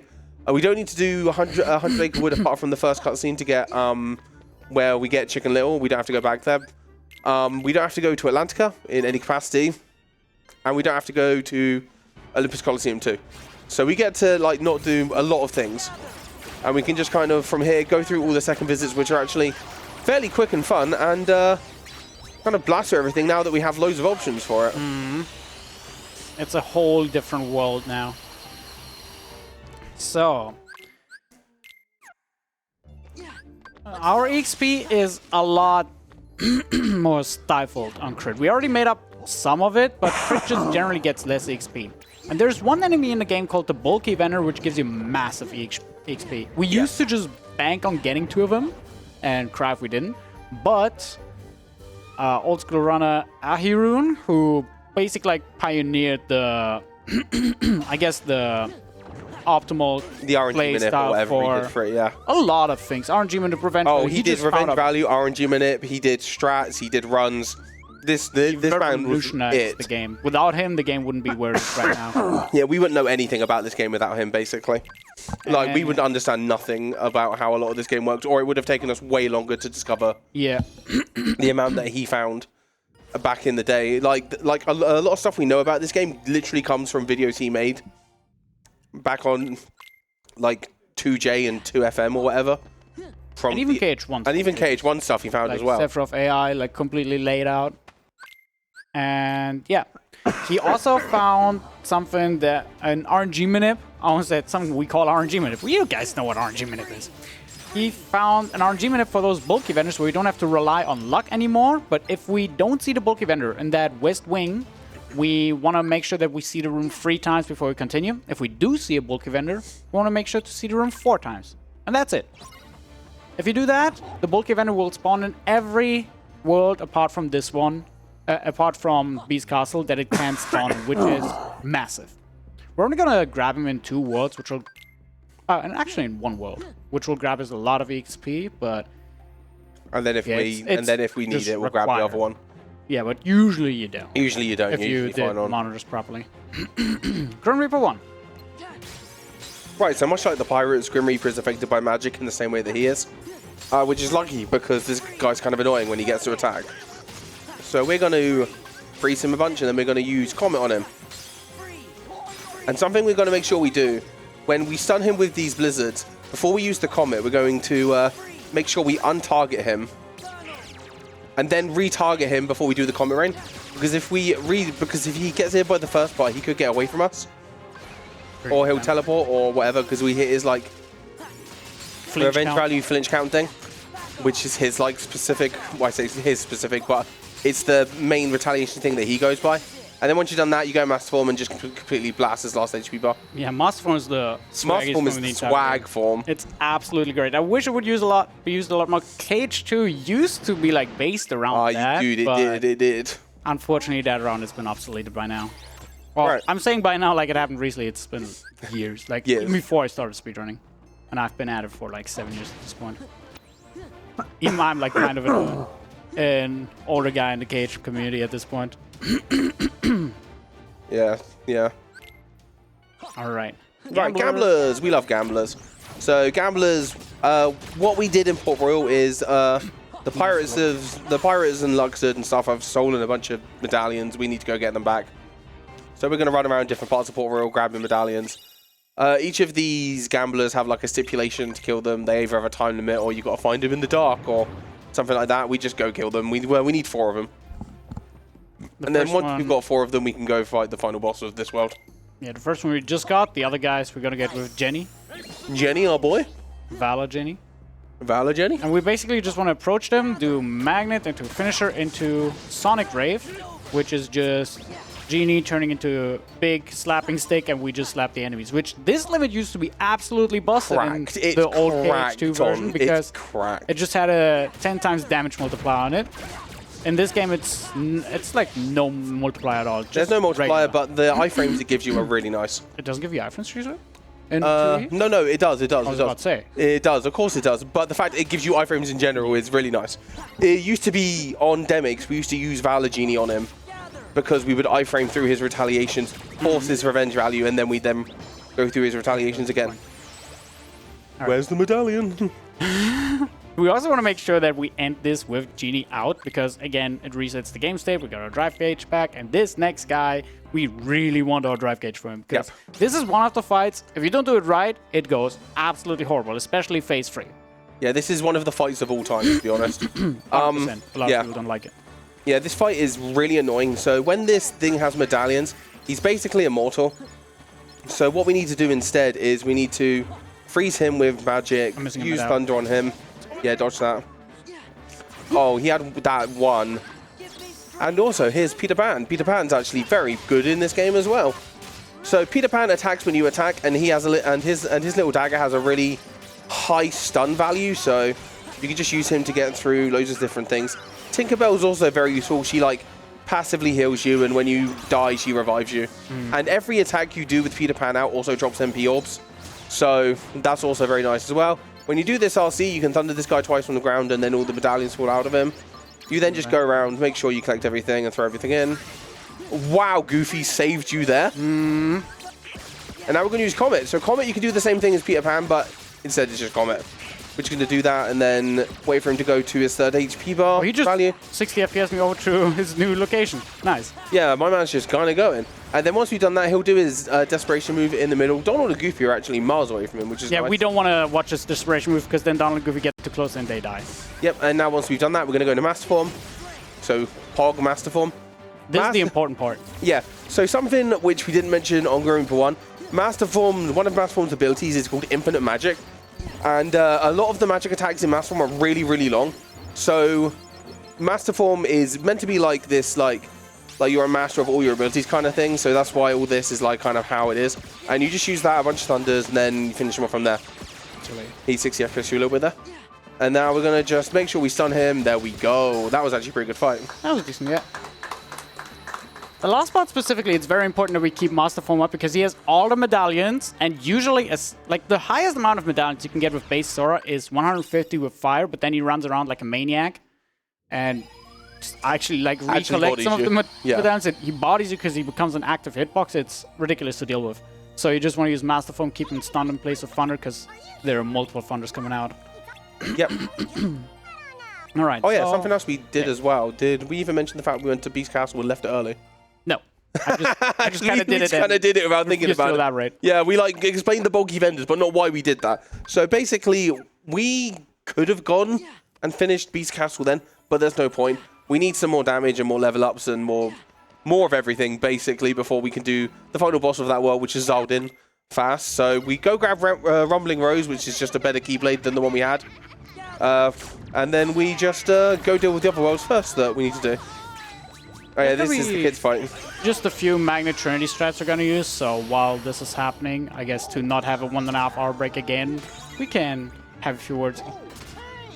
From Matako. Correct. Yeah, so I'm just going to sell things. Did you know if you donate $40, you can claim a Goosebird shirt or an ESA event shirt? Lots of people have them on. I think they're really good. I don't know if you can see any on the screen right now, but the event shirt's pretty sick. Easy reward that you can also put towards some of our totals. So again, focusing on our stream too. We've got $70 out of 200 for the Outland. No health upgrades run tomorrow. And like I said, we've got some more to open up once we hit those. Additionally, if you haven't already heard about this, we've got some awesome prizes as well. If you donate a $50 donation, you don't have to set it to anything. Obviously, do that. But for $50, you'll be in for the running of winning a PlayStation 5. For $25, you've been for the running for a Nintendo Switch. And for $25, you'll also be in the running for a GTX 3060 graphics card. So if you're looking to upgrade or pawn off some materials on the side, but don't tell anyone, donating a small amount of $25 to $50 would really go a long way. All the money we've got here is going proceeds from subs, cheers. All the donations are going directly towards Make-A-Wish. Fantastic cause. We've been here for 6 days raising money. Over 580,000 wishes across over 50 countries. 30,000 people volunteering involved in this. It's incredible work that's happening. Do please continue to donate and support, especially the stream too, the home of ESA. All right, so now we come up to a minigame where we're either going to make a lot of runners very sad or very happy. Yeah, this is completely random. I'm sorry, I'd keep coughing. Okay, are looking decent. Yep. Okay. Looks like we're making them sad. Yeah, right. So the little red ones give you one, the other ones give you a few more, and then the green ones give you some more, and then the big ones give you loads. The big present. And also the kids are running around, we want to hit them with the presents, and then they don't... The big presents! Yo, 2 bigs, let's go. Dude, we didn't even get shocked. That is absolutely wild. That was there quite she good. is. That is, yeah, we made a lot of people very sad just now. All right, and now we're gonna come up to another boss fight, the Experiment. This guy has like 225,000 strats on him. Oh, he has We're just gonna go strats. very easy. We're gonna Duckflare at the start. Yep. You wanna explain Duckflare a little bit? Yeah, so Duckflare in this game is mighty broken. So on the original English version of this game, Duckflare does a lot of damage, much like most limits. Then it got nerfed in FMPS2, but when they made the PS3 versions, they kind of did something when they ported it to English, because something in like the back end of the game makes it last forever. So because it lasts forever, we basically abuse it as much as possible because it just does so much damage. That was kind of wild. Mm-hmm. And yeah, now we summon Peter Pan, do a bunch of damage to him, and then you Duckflare at the end. But yeah, so Duckflare on the original PS3 Japanese version in HD did what it did on PS2, and then on English it kind of just went wild, and now kind of a lot of Iron Game strats became based around it. Yeah, Duckflare's like the tool as a variant. What? Want to have some of your water? Hey, sure, go. Thank you, my man. See, the assistant of the commentator. The assist, dude. The assist. It's a give and take. You assist with the commentate, I assist me help with you survive. My survival of my voice. And yeah, as Roman mentioned, Duckflare is unbelievably strong in this version of the game. It's actually just the English version. The Japanese version has the regular version where it's not as strong by any It's capacity. still strong, It's still but not strong, nearly but as yeah, strong. but the main reason why is because it lasts like incredibly long. Yeah, if you want to have like the technical numbers, it's like 70 rockets originally, then 100 rockets in the already quote-unquote buffed version, and this version has 130 rockets, which means Which is even more than English. yeah, it's just way too many rockets. And there are like other mechanics that we like. I don't think they're intentional, but they just happen to be there, and we utilize them. Yeah, we just called- overlap so many different things that we Exactly. do mad damage with a lot of it. overlapping several damage instances, especially if they happen in rapid succession, similar to Dog Flare. You just get like a little bit of a damage amplification, Yeah, yeah. and that oh my god, please! And That was that kinda damage weird. amplification turns Dog Flare into an absolute just lawnmower for HP. Yep. The enemies just don't see the light of day. There are some bosses that really just get absolutely shredded. Yeah. Sykes is just Dog Flare. If you do experiment with the very ether heavy strat, it's also just Dog Flare. Yep. Many fights. Many fights become Dark Flare. Nice whiff. Which is... I can't even call it unfortunate, because a lot of the ways you mix Dark Flare into all the strats, they're still really hard to do, a lot of them. Yeah, it's not like you just It's spam it. it's not like it's easy to just use Dark Flare everywhere, because if you use Dark Flare incorrectly in a lot of these fights, they don't work in the way that we do them in the speedrun. Like, especially some of the late game ones where they have like overlapping like hitboxes and everything, because Dark Flare generally doesn't care what it's attacking, it just kind of goes. Yeah, whatever's there, it gets hit. Yeah, it just doesn't care.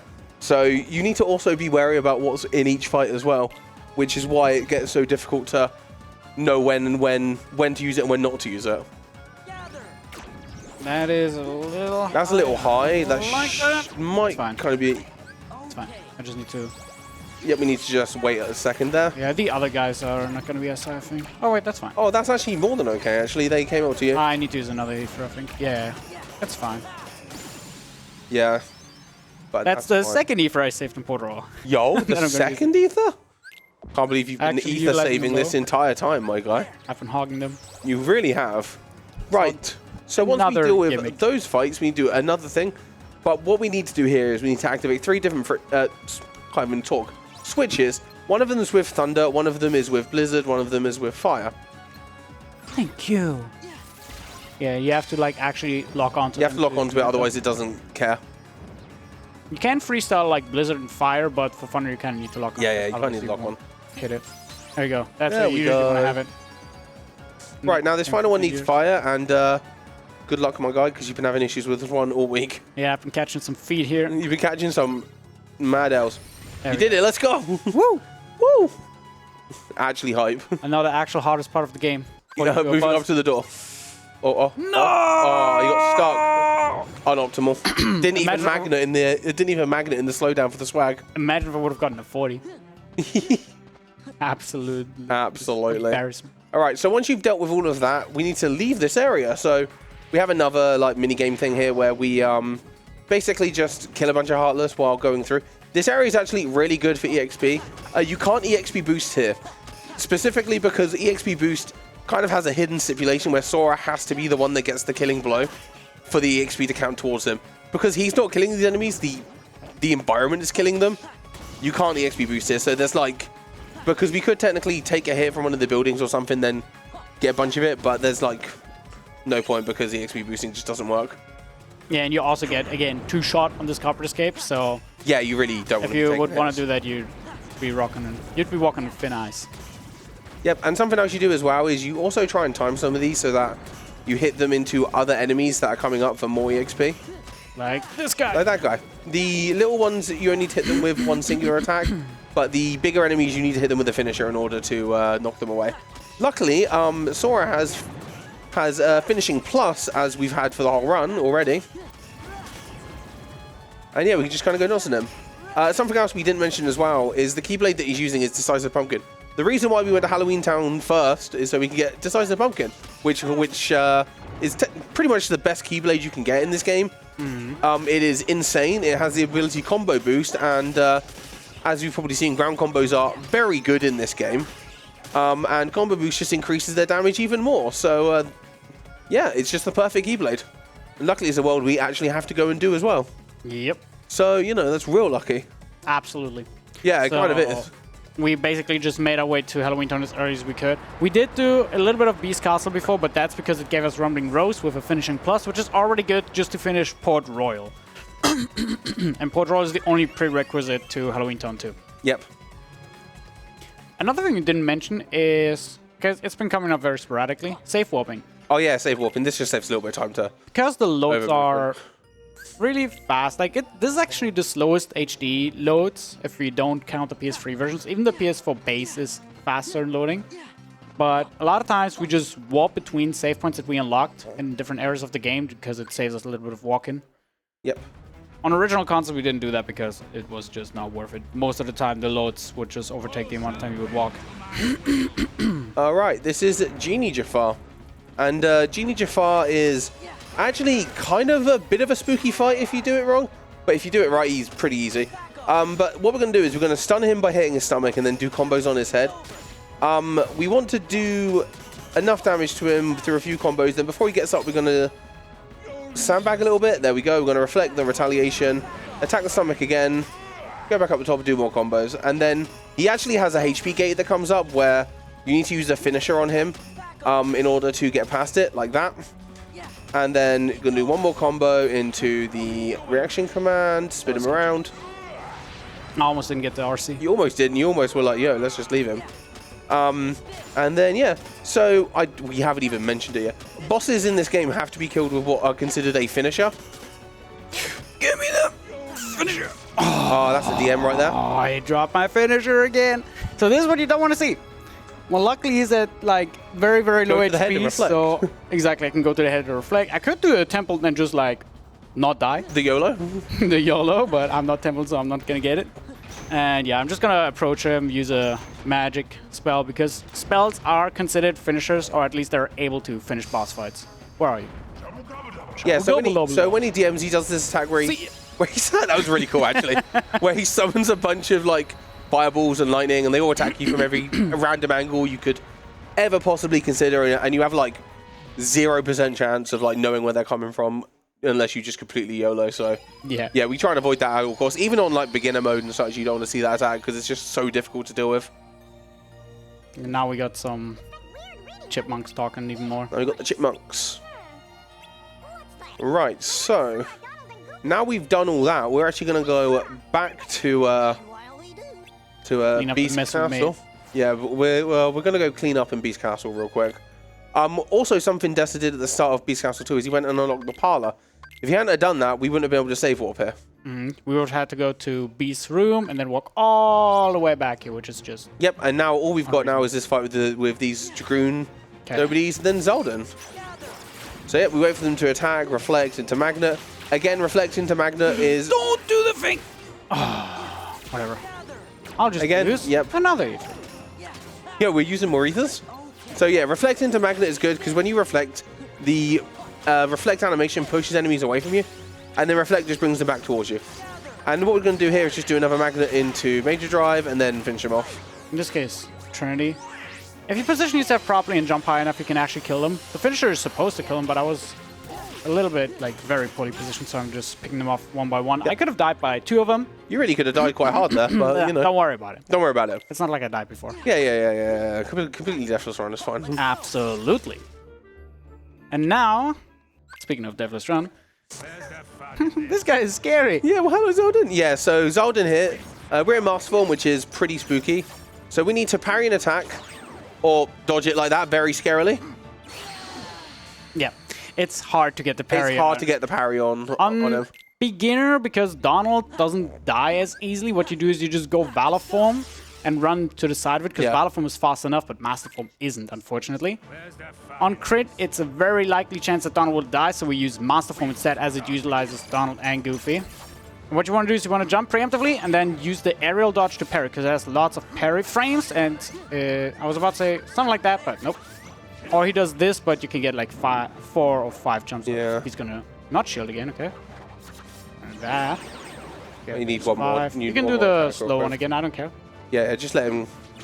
That's fine. That's Okay, fine, now that's we're fine. gonna utilize now all 9 jumps. I'm not gonna run out in the middle of jumps, am I? I think not. No, you should be okay. Reaction boost. Oh.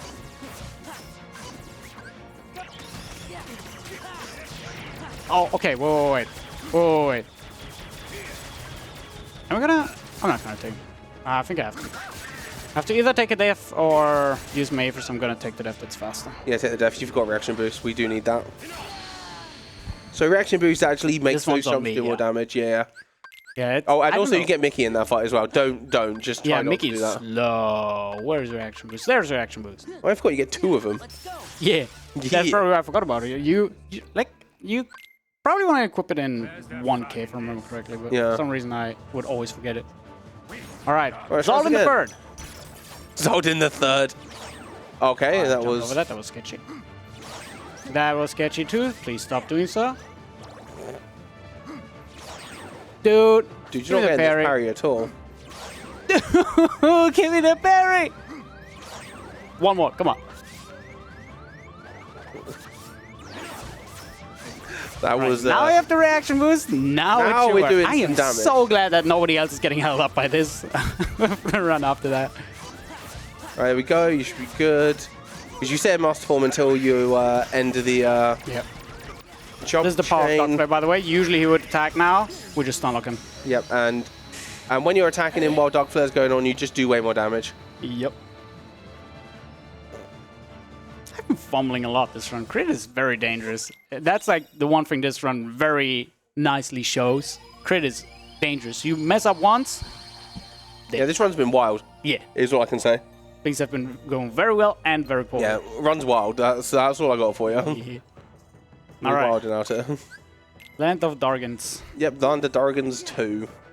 All right, so we're gonna go up to the top of the mountain again, and deal with a fight up here with our boy Riku. In fact. Yeah, that should be Riku. It should. Is it Riku? Yeah, it should be Riku. I think in the file it's actually Riku question mark. Riku? Riku? I mean, to be fair, that is Sora's main question about Riku, right? True. Riku? Right, we do an attack there. Because this guy doesn't really have revenge value, he just kind of like goes nuts on you. Yeah, this is like a BBS predecessor.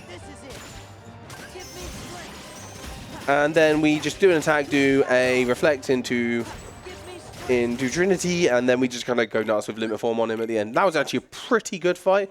Yeah, that was pretty smooth. Yeah, it's pretty smooth. Riku can go very poorly because he does kind of just like do whatever he wants. And you can whiff things very easily on him.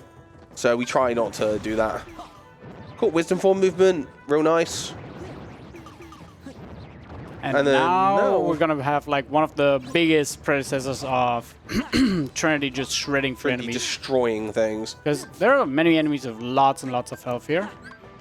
And we're kind of just gonna delete that health. Absolutely with a them. new version of the strat Yes. people came up with. I'm gonna lock on, jump to the side, magnet, Ultima. That already killed like half the enemies, and then this is just gonna shred for the rest of them. Easy. Yep. So the reason why that works is, as we said before, when you magnet and then use Trinity parts, especially the square and the triangle ones, they just do mad damage to everything because it knocks them in and out of the magnet. And then also the Trinity finisher also ticks faster the less enemies are within the space of it. So we try and do as much damage to make sure more enemies die early in that, so then the end of it comes out faster. This is the Snipers fight. We're just going to continuously do Reflect, Magnet, finishing lead, Duck Continuously, Flare. like we do like more than twice. Yeah, we want to aggravate the enemy. We do it all the time. True, we don't do much else in mob. Yeah, of course. We want to aggravate them to have them attack us, to then Reflect, Magnet, Finishing Leap, and then later on we would do the same, but we can also just use Duck Flare to end the fight. Yeah. All right, this is Storm Rider. Speaking of Duck Flare. Oh yeah, speaking of Duck Flare, we're going to do a little bit of damage to the horns here. Lock onto them to make sure we attack them when we get off the back here. We're going to do some combos, do some reflects. And we're going to Duck Flare. If you get good on damage here, That's really good already. that's pretty good on damage actually. Now we're going to summon Stitch again. Let's see if he's still on good terms with us. Come on, Stitch. Come on. Come on. Come on. Thank you. Let's go, Stitch. All right, now we're going to down. reflect into this reaction command, which... The swaggiest reaction command in the game. Yep, it does the damage. Oh, he even gave you your MP back. Again? Again, he did. And then we wait for him to get stunned, to do this, and then he dies. That was a really good Storm Rider. Yeah, that was a good fight. That was a really good Storm Rider. I'm happy that something actually go well. Yatta, you did it. Let's go. Yeah. And now we would usually have the last game mission of the run, but again, we're skipping them all. Gonna go straight to Twilight Town 3. Correct. Let's go. This is where, like, this part of the run, the second visit, is on console at least my favorite part. But I think because, yeah, you don't have the game missions even really on fast regular. paced as well. Correct. And on PC, this even extends for me further because you don't have to do this next game mission either. So you just immediately go back into the action and fight some stuff in Twilight Town. Yeah, we go straight to Twilight Town. So now we go back to Twilight Town. Then pretty much we go into endgame, essentially. Mm-hmm. So, yeah. You pick up skateboard real quick. You have to do skateboard for, like, a couple of seconds. It does save time, actually. Yeah. It's actually pretty fast. I think only, like, light level 3 is faster than that. Yeah, the skateboards are incredibly fast. Nah, Quick Run level 2 is, like, the same. It's about the same, yeah. But Quick Run level 1 is definitely faster than. No, slow, you mean. Oh, sorry, slower. Yeah. Yeah. Gotta prep Jenny for later. Yo, Jenny. Because this next fight also shows how not only Trinity, but also Genie can absolutely abuse the magnet state of enemies and just kick them back in and out. Because we're going to use Master Genie, which uses the Limit Arcana. He just twirls Sora around, then does like horizontally and vertically, and if you continue, it shoots. This is what happens to the enemies. Yep, they just get mowed away. They get destroyed, but also as a byproduct of you doing this. So you use a couple of drive gauges to do these special moves with Genie. Arcana is actually really expensive. It uses 3 of them. But as you can see, we're back at full again by just hitting them in and out of the magnet using it. Because magnet is one of the few spells that's really good at like building itself back up, like building bar up for drive. And we just do this a couple of times and yeah. Mickey didn't mess with us either. Mickey really helped you out a lot there.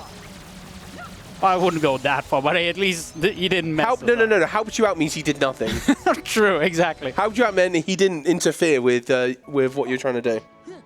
Him doing anything is already considered bad. Yeah. Just sends them into Mickey was Narnia. like throwing out attacks, but he wasn't hitting much, so. All right, now we're going to go through the mansion, and we're going to head into what we call Axel fight, because Axel is there. Again, we are beautiful. This previous one was the Mickey fight, by the way. Oh, yeah, the previous one was actually Mickey fight. Yeah. Like, not Twilight Town, free fight. Not Twilight Town fight, not outside mansion, nobodies, or something like more specific. No, it's just Mickey fight, because Mickey's there. Fight. That's the KH2 Mickey fight. BBS has its own Mickey BBS has its own Mickey fight. Yes. Yeah. And Anna has a Stitch fight. Yeah, it has a Stitch fight too. All right. We're creative. So this is the pre-Axel fight. We're just gonna magnet, duck flare, destroy these guys. Easy money. That was a little bit jank because the enemies got flung around a bit by duck flare, but that's sometimes happens with that. It just does it sometimes. All right. So now we are alone with Axel. Axel is kind of annoying to deal with as a party member. He can be good because if you have a magnet in front of him, he'll do the no you don't, and he hits enemies in and out of. Didn't get dragged magnets. Okay, the assassin really got you there. I saw him there, but I was like, oh, I'm just gonna magnet. He's gonna like. Oh, easy magnet, but then that didn't work. Nope. Magnet is not the tool I take it for. Magnet wasn't the optimum solution. Right. Would have been actually using the RC because I saw the RC. Yeah. Right, there we go. That went a lot better. Yep. Right, hopefully the second bar goes a lot better. Hope so too. Especially because we got something interesting coming up after the fight. Yep. All right, again, we're going to proc a reaction using Vicinity Break or Round Break. Then start. Yeah, Round Break. Round Break, Vicinity Break, whatever the hell it's called. Because, you know, something they did when they made the PS2 version of this game is they renamed a bunch of things. So when we're out of MP, we're actually going to use Limit Form. Because Limit Form, the direct explosion also hits enemies in and out of magnet. So you get a little bit of damage from it. And we mostly use that to get our MP back. Because we don't have our party members with us, we don't really have much like else other than using ethers to get our MP back. So we just do that. All right. So we had a little incentive going on. Two, actually. The first one's going to be happening now. There's a boss fight coming up that a lot of you guys know. A lot of you guys may even dread it. Or not dread the fight, but it's... I'm walking. The walk of shame, but yeah. So I'm gonna do this next fight blindfolded, actually. So if possible, maybe even like mute my mic because I'm just gonna pull my hoodie over my face so it like I can't see anything, so it doesn't like annoy. All right, let's do this. All right, can't see anything. All right. Hear the game. All right. So this is the Roxas fight.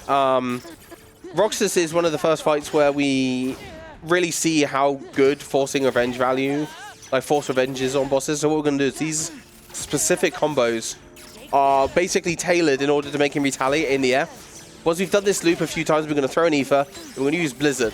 The reason why we need to use Blizzard is because his revenge value is dropped high enough that we need the 2 revenge value over the 1 revenge value of the regular hit. Do the hit there, do the Trinity. A little late. Yep, do the way. And now, at the end of this fight, he's going to go into Limit Form, and Limit Form level 2 has enough drive bar to do a combo into Ars Arcanum, and then we're going to just loop it into another one. And that will end it. And that was pretty perfect. There we go. Let's go. At least something went well. Wow. Okay. All right, that's 1 W, and we automatically win all of them from that one. That's all I wanted out of this time. I just wanted to do this first try. That's the W that we've been waiting for.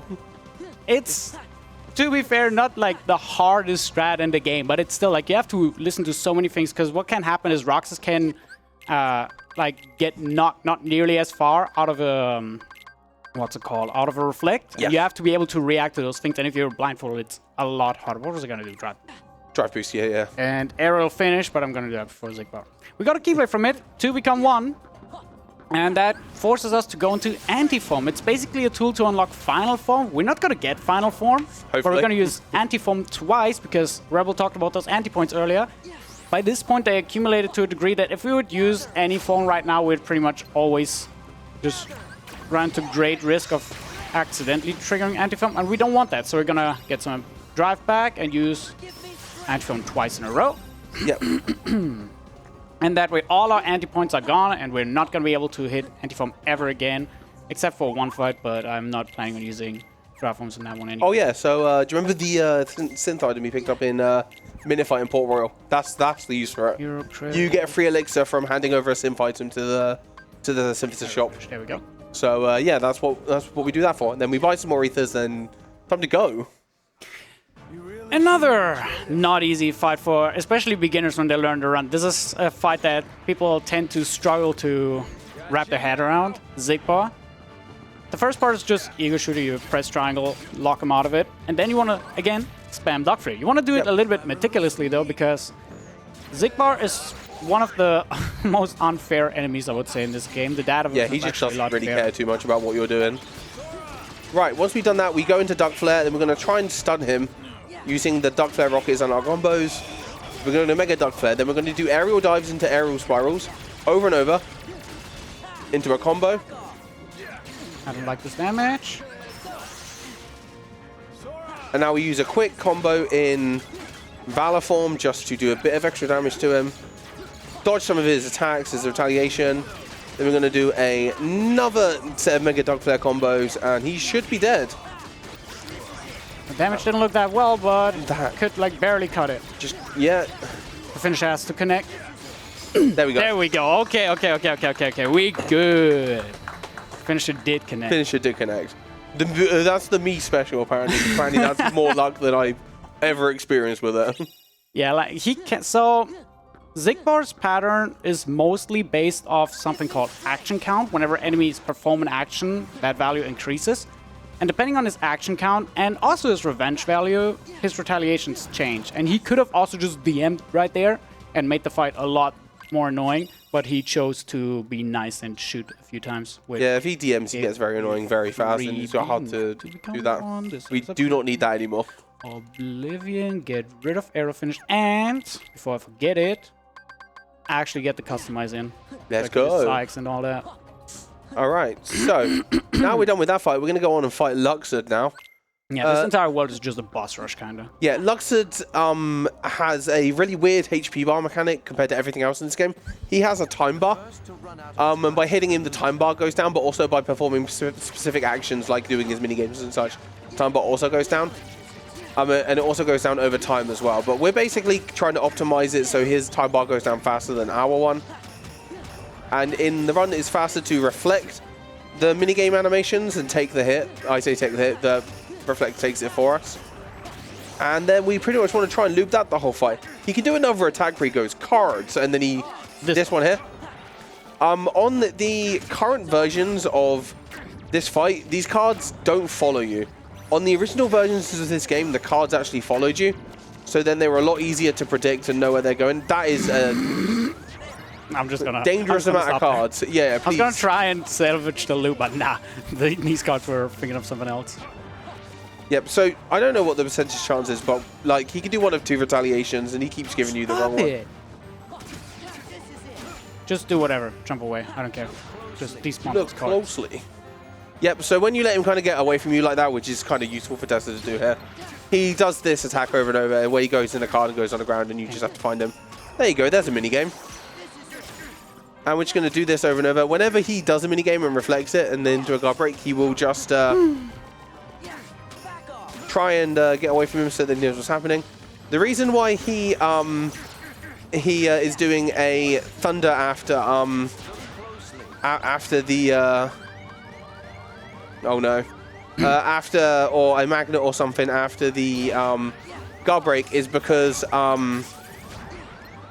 Luxord, when he retaliates, it's better for him to start his retaliation from a grounded state, because if he goes from the air, he'll always do the one with the cards. Oh yeah, this is a take the DM kind of moment right here. Yeah, I already blazed for so many ethers. I 100% agree. Take that DM. It's not even that much slower to take the DM. No, in your situation with your HP, your ethers and such, it's better to take the DM than attempt it and fail it. Because the setup for the DM skip takes actually a while, and if you miss it from there, then he DMs anyway, you lose even more time. And ethers. And ethers and everything else, and resource and everything. And that's it. Right. And once we're done with that, we have to go into another pretty difficult fight to do everything in when you're trying to get all your stuff out, which is Syax. I would say he's probably a bit easier than He's a bit easier than Luxord because like, he doesn't have any 60 FPS jank or anything Syax is just predictable. That's the thing. Like, it should go the same way every single time except for Donald maybe taking a beating or two. But Luxord, he is just straight up luck-based. Yeah, Luxord's pretty annoying in this version of the game. So we just thrown the shield. I forgot to put him store attack, but doesn't matter. Doesn't matter too much. Okay, Donald didn't die. That's good. So yep, start of Syax, we need to do this rash command chain, because when he's in berserk mode, you can't combo him like this. And as we're now showing, Duck Flare into aerial spirals is incredibly good. A little bit of damage. So now we're going to wait for him to retaliate, reflect, slapshot, reflect. So the action he just did there is called reflect, slapshot, reflect. In 2FM they put the ability Combo Master in this game, and this pretty much allows us to do combos with reflect, because normally in the original versions of this game, get him! Oh, lucky you. I dropped a combo. In the original versions of these games, you couldn't do reflect into attacks unless it like had finished its like animations or whatever. But with Combo Master, you can pretty much go reflect, slapshot, reflect, slapshot, reflect. It also very allows quickly to just like do combos whenever you want. Yeah. Which is like, this ability is absolutely it's cracked. It's cracked. But you do get it from beating Roxas, so it's like late enough into the game.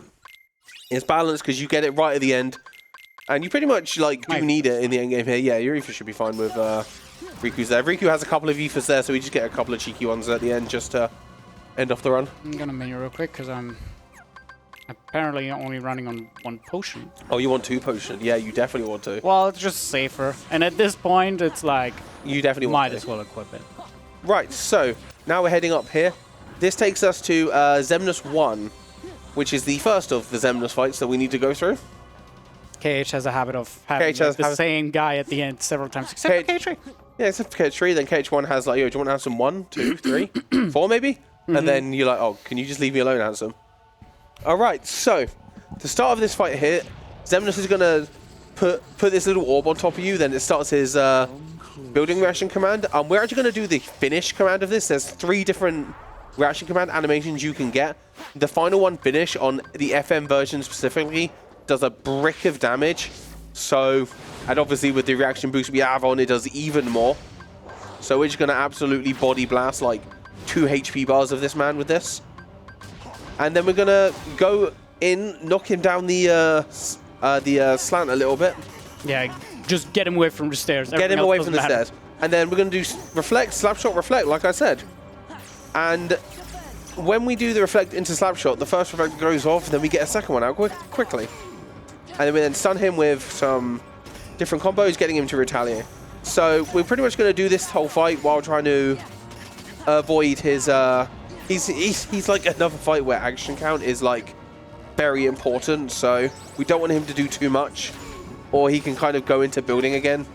So towards the end of the fight, we do kind of have to play a little bit safely. Oh, that is... I just didn't react to that. Okay, cool. That's This a should be okay. No, you I should might be. get buildings. We'll see, we'll see, we'll see. It should be okay if you go straight into drive. Nice Oh, dash cancel. yeah, nice. It's fine, it's fine, it's fine. Let's RV. Okay, yeah, fine. Okay.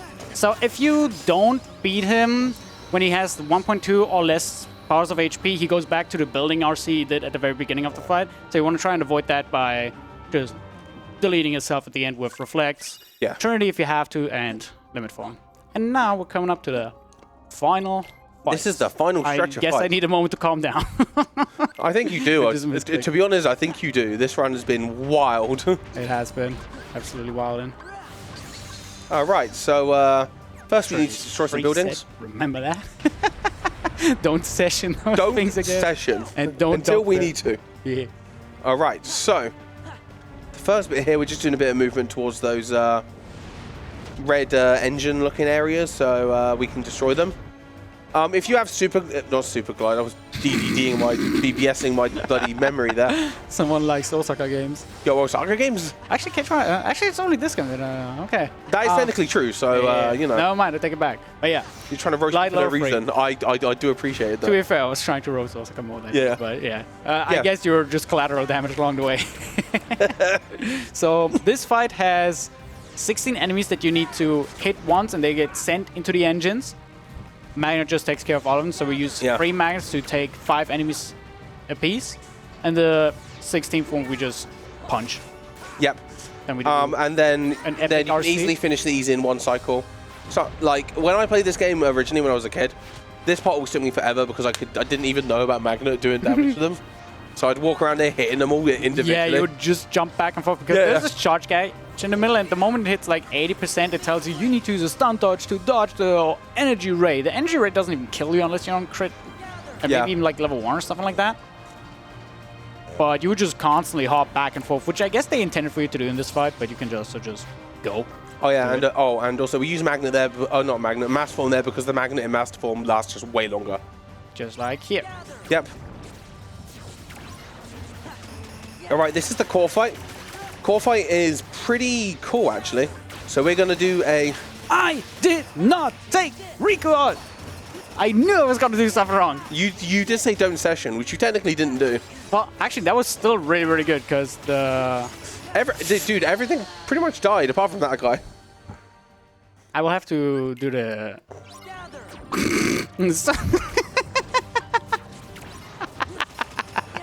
Everything's going wrong!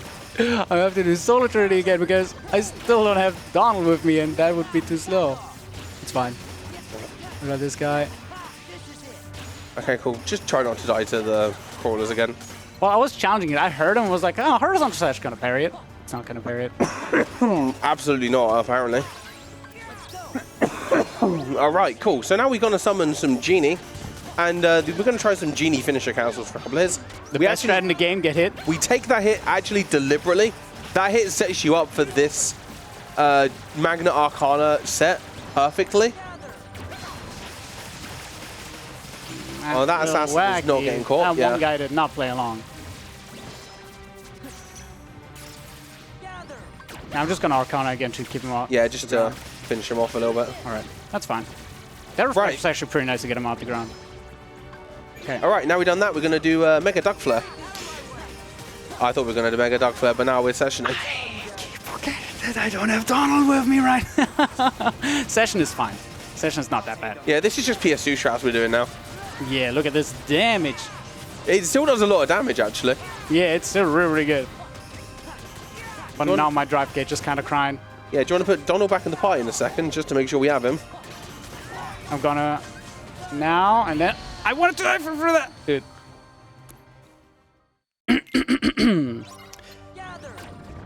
So core fight. We haven't seen this one yet. You wanna magnitude? Yeah, it's a fight and a half. Do you want to put Donald back in your party before you kill the core the second I'm gonna time? do it right away. Yeah, you're I mean- supposed to do that like on the engine thing earlier, Yeah. but that's what I forgot to do. That's why you keep notes, guys. Yep. I was You should lazy change all to your get endgame any- splits to please put Donald in the party. Just change your entire endgame splits to Donald. I Donald needs to honestly be in should. party. I'm not one for meme split usually, but that's not even a meme split. That's just like a genuine note at me. Yeah. He's Donald. Right, we have Donald now, so we're all good. Right, again, taking the hit is deliberate because it sets you up perfectly for this. This guy did it again. Not play along. What the hell? Come on. Be nice. I don't need to. I knew he was gonna do that, and I still died to it. Dude, this is not going well. This is. Can you stop magneting in midair? Okay, watch this. You won't believe it, but I'm gonna switch Donald now. And just use it a little earlier. It's not gonna be nearly as effective. But it'll be fun. It gets the job done to some degree. Now I can't even go session because I don't have Riku with me. Yep, there's no chance of session. Now the fight of shame. Having to take them out We go, manually. use the ether, Janie. summon the Janie. I like how he's been in Valor form every single attempt. It doesn't matter because you change him into Valor form anyway during the finisher cancels, but it is funny. Hey, come on. Oh! I was too far away, I guess. Something did not want to work with me there. But it should be alright. Should be okay now. Oh, that was actually pretty good that time. Finally. Right. Alright, now, you won't believe it. Yo, Duck Flare. Duck Flare!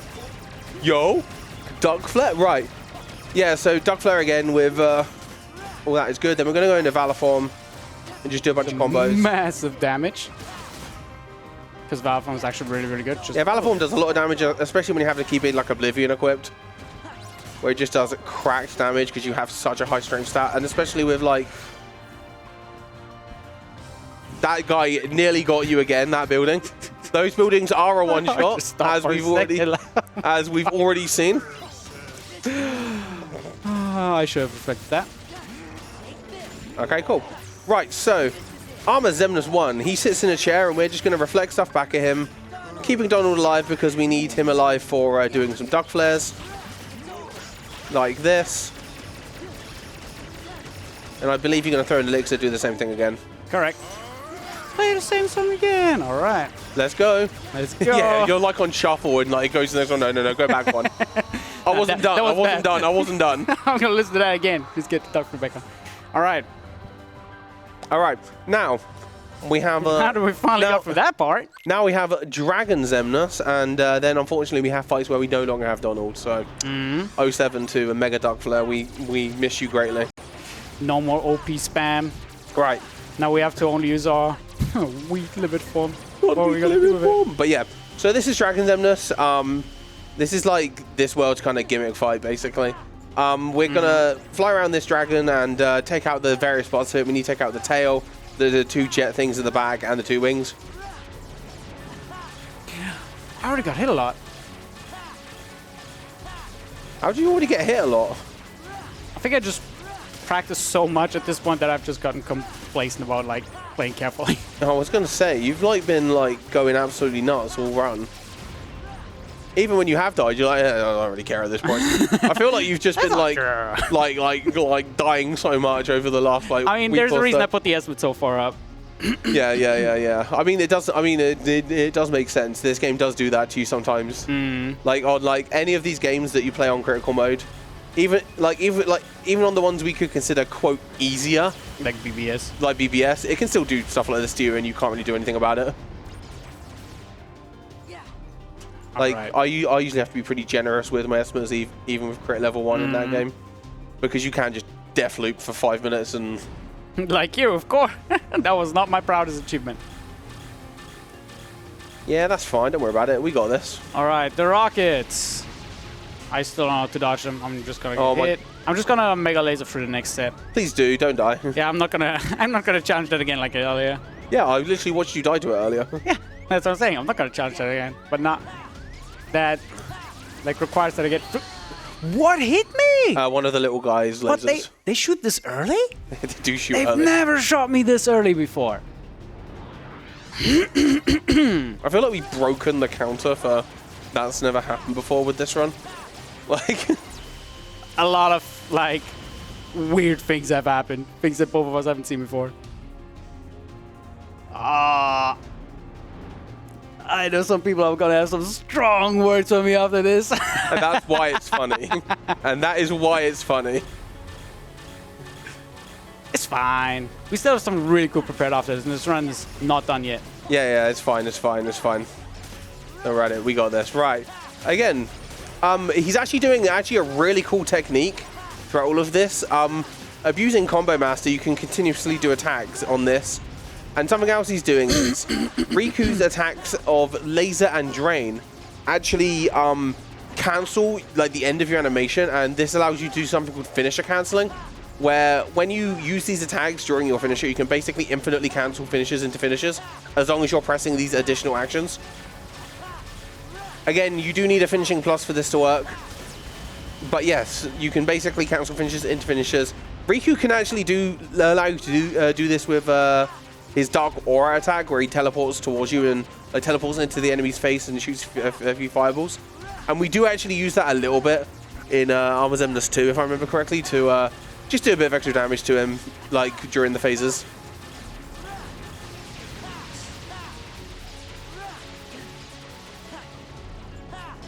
I can All still right. take another rocket. You can take one more rocket. I don't want to have to. All right, so hopefully we get through this part a bit better. All right, cool. And blocking. Okay. I'm trying to avoid the. Laser. Try not to. Come on. All Okay, good.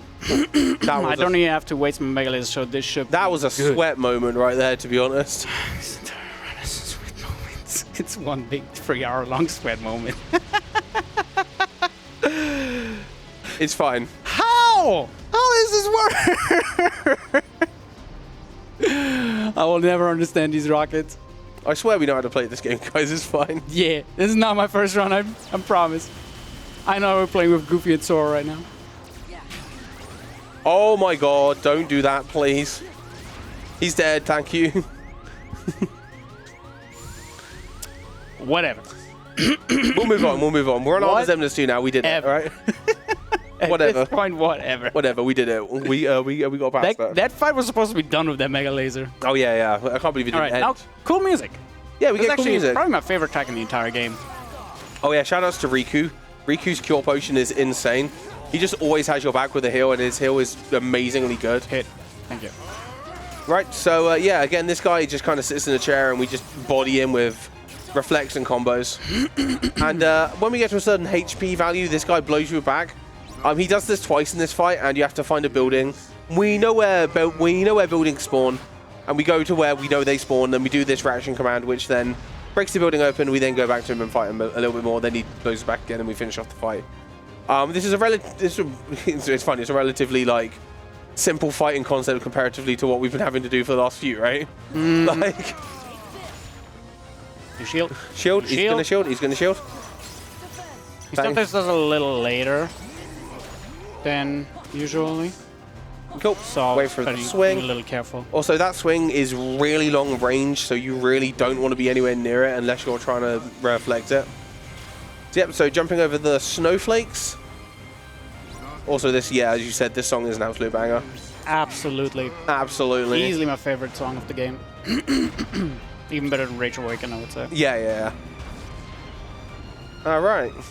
Now phase 3. Time for phase 3. Right. Pretty much the same as the previous Same phase. previous, He's probably gonna yeah. swing. Just make sure you have enough MP for the fight afterwards, basically. There, now he did his wall a lot earlier. I'm gonna have him, like, I guess just swing at me or something. Yeah, that's fine, that's fine. What? That is still enough MP. All right. That's more than enough MP. You're fine. Imagine getting through a phase deathless. Yo, let's go. Whoa. All right. Final fight. Final fight. Time does come up at the end of the fight, but luckily this game has a Yeah, we have like a really obvious big- place where it is. Correct. So, Right. first, the grab. Yep, so when Xemnas tries to grab you, you can reflect it and start this reversal chain early. Pretty much what we're doing is we're reflecting his attacks and then chaining our reversals together, so then his hitbox lines up with the reflect damage, so then we can get all the damage on him. Nice. He then comes back to the ground like that, fast. Hopefully he doesn't always come down fast.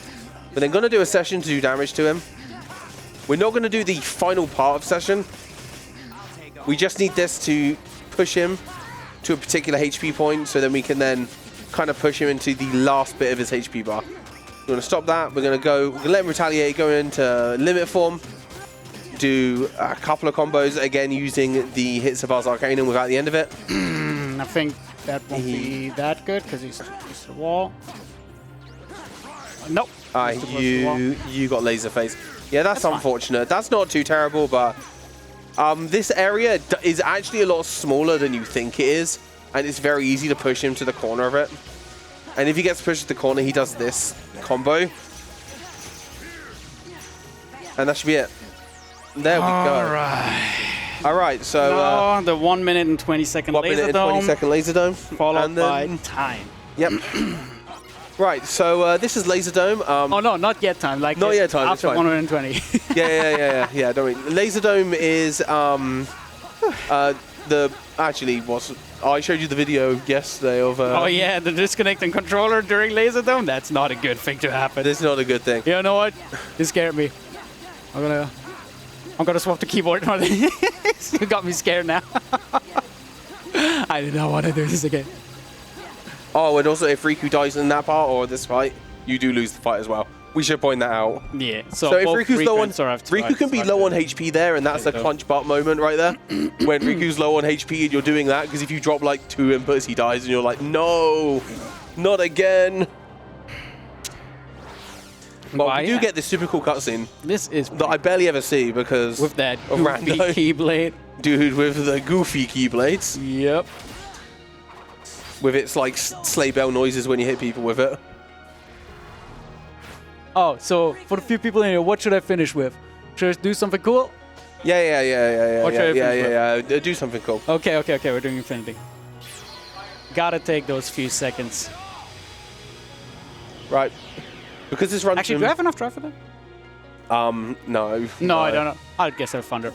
Time. Wow, the bait at the end. I don't have the drive gauge. The bait at the end. We technically could have done aerial spirals on him until we had enough drive, but there's... Technically, but this run has dragged out long enough. But yeah, so this was the any percent portion of it, but we did have another incentive that we met. Won't take that long, I promise. Where we're going to show something that I think hasn't even really been shown on ESA and GDQ4. By the way, this is unskippable. We have a mod for 100% runs where you can skip this, but there's just 20 minutes of nothingness, so I'm just going to... Alt F4, not soft reset. I thought I can soft reset this, but not even that works. Yeah, let's just reboot the game, and then we are going to do the Cavern of Remembrance skip incentive that was met as well. It's my great knowledge, for right? beginners. That was a good question from the Epics game. Is this game good for beginners? Some of those questions go wild. No. Do you feel like happy after playing this game? You're sitting after a speedrun profusely sweating like, yeah, great game. All right. I feel good. So yeah, the Cavern of Remembrance skip. It's actually genuinely one of the most important things that we had happen in the history of KHU speedrunning. Like This is the one thing where we're like, yo, we can break these games? Yeah, it genuinely was one of the biggest breakthroughs that we had, because like we've most stuff in these games are usually movement things that we use in unintended ways, but they're not really like glitches or like out of bounds sequences or anything like that, because this game is so heavily story flagged, like most RPGs of this type are. It's heavily story flagged, and if you don't complete things in the order that the game intends for you to do, the later segments don't unlock. Yeah, our good old level 2. With 6 Save. Oh, you actually did what? I edited to save a little Of bit. course you did. Does this look normal to you? Or does this keyblade look normal to you? Oh, okay. The good old debug keyblade. Oh, the debug keyblade. Okay. Also, don't you have like 42 kingdom keys of Keeper's Oblivion? Oh, dude, every day I have 42 of each of those. Gotta have them. All right. By the way, the idea is this area, I'm gonna showcase it real quick properly. This area is open after you beat the hallway fight in Hollow Bastion 3, right before the dancers, before Demix. That's when the wall blows up. Down this pathway is where the exit of this cave is gonna be. Like, I think my mouse is on screen. Yeah, right there is where usually the exit would be once you finish that area. The Cavern of Remembrance skip found by Asa, or someone else as well, but Asa kind of like Stumbled across it again. You can kind of skip some of it. Yes. The way this area works is you have 2 fights that you have to do, and without doing the first fight, there's an invisible barrier at the very end of it, that even if you somehow skip those fights, you will not get past it. However, this is one of 2 places in the entire game that has a little bit of funky collision. The first one is, funnily enough, the boat in Port Royal. Yep. You can clip out of bounds there, press X, and you just fall forever. But if you jump onto this wall a little bit, you can hang inside the wall, and you see we're already out of bounds. We're gonna drop down, do an aerial dodge up here, and then use first person to align Sora.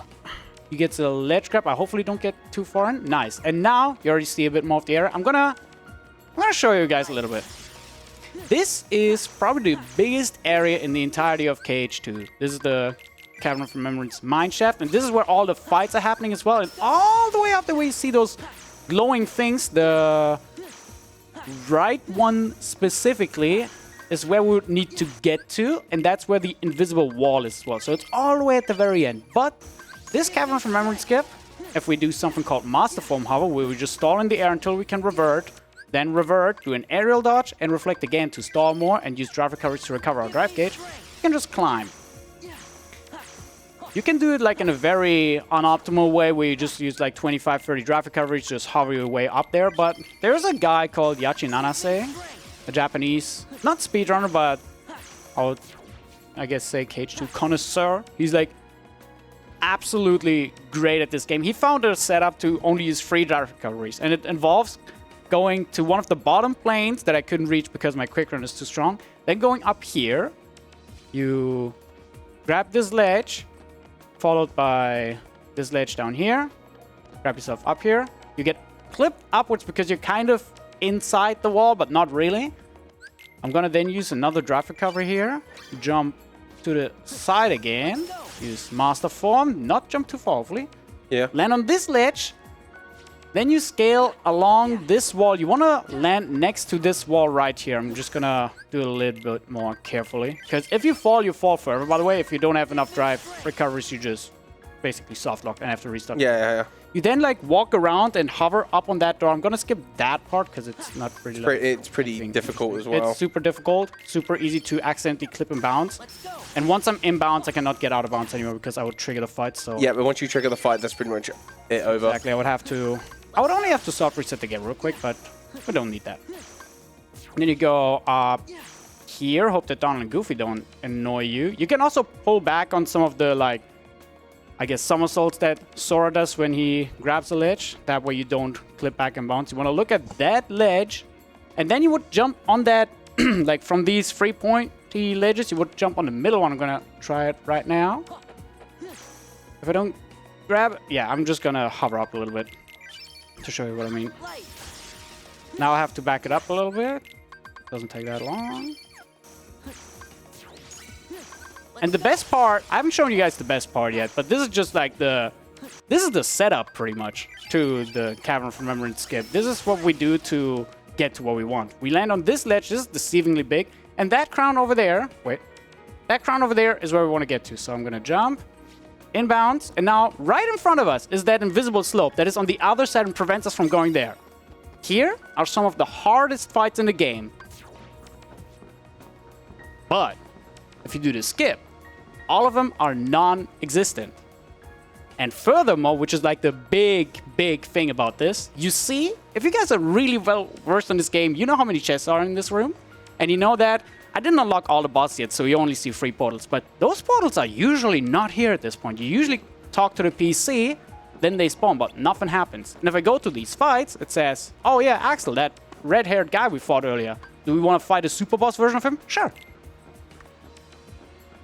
They're just empty text boxes. Exactly. Nothing happens out of it. The best part out of everything is once you beat all these super bosses, you get one of the 3 so-called proofs in this game. A little crown that basically shows you the achievement. If you do the core skip, you just get it for free. There. I already have my bronze crown over there. It's an absolutely massive skip. It's only used in like completionist categories. We even split the category between gold crown, no major skips, and the I can tell you that when... It's like 45 minutes. I can tell you when people found out that they could get to this room and grab that, the entire boundary of the crown categories, bronze, silver, and gold crown, got completely cracked open. You can get bronze crown in like 1.5 hours. Yeah, Razio guy has been cracking at it. Yeah. And the funniest part about it, if you want to leave this room, I'll show you where the exit's supposed to be. If I leave, I'm gonna fall immediately because I didn't finish the area, so there is no exit. So I'm just out of bounds here. Just chilling in Hollow Bastion. I could go back and bounce, of course, but there's one more small thing I can show before we're done with this. If you go behind loading zones in this game, a lot of times those things still have collision. So the loading zone would be over here between those brown structures, but you can walk a little bit up here. Not far, but a lot of the things are, for whatever reason, still collisions. Probably they have them for cutscenes, something like that. That over there is just like a 2D drawing. If you would run past it, nothing would happen. You just run to a painting, basically. But yeah, that's the extent of core skip, and I guess also the cage run as a whole. So thank you guys for watching, and yeah, I hope you guys enjoyed it despite the few setbacks we had. Take care. Oh, Donald's missing, by the way. He's somewhere out of bounds. 07 Donald. See ya, Donald. See ya, my man. Bye-bye. What do you say? Oh yeah, they're cheering. Yo, Donald's gone. Woo! No, not Donald.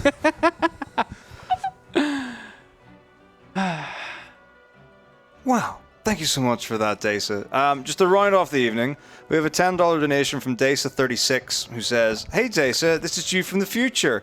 I'm pleased to let you know this run does in fact finish completely deathless. No stress." Good job, buddy. You did it. What kind of parallel universe was that? No. I think he's fine. I think he was correct. As a Kingdom Hearts runner, you should know everything about parallel universes. I say that as a fledgling player of the franchise. But hey, that's been day 6, stream 2. We've got one more day of ESA left. We're going to be wrapping it up here on stream 2, #beststream. Of course, you can still watch throughout the night. Stream 1's going a little bit longer if you're into that kind of thing. We've got some cool stuff going on, absolutely still. We've got some targets coming up. So tomorrow, currently available $80 out of 200 for the Outland no health upgrades. You can still choose the costume choice on the Super Punch Control run. The Green Link will be doing on forget stream 1, it's whatever. And then, of course, some of the extra bits that we've got coming up. Pokemon Scarlet, we'll have some naming incentives, and then Garfield Land Lasagna Party to finish up on stream 2. We'll have some stuff as well. So let's get that all cracked on, made up. Have a wonderful Friday evening, everyone. Thank you again so much today. So a huge round of applause. Well done, Rebel, for the wonderful commentary as well.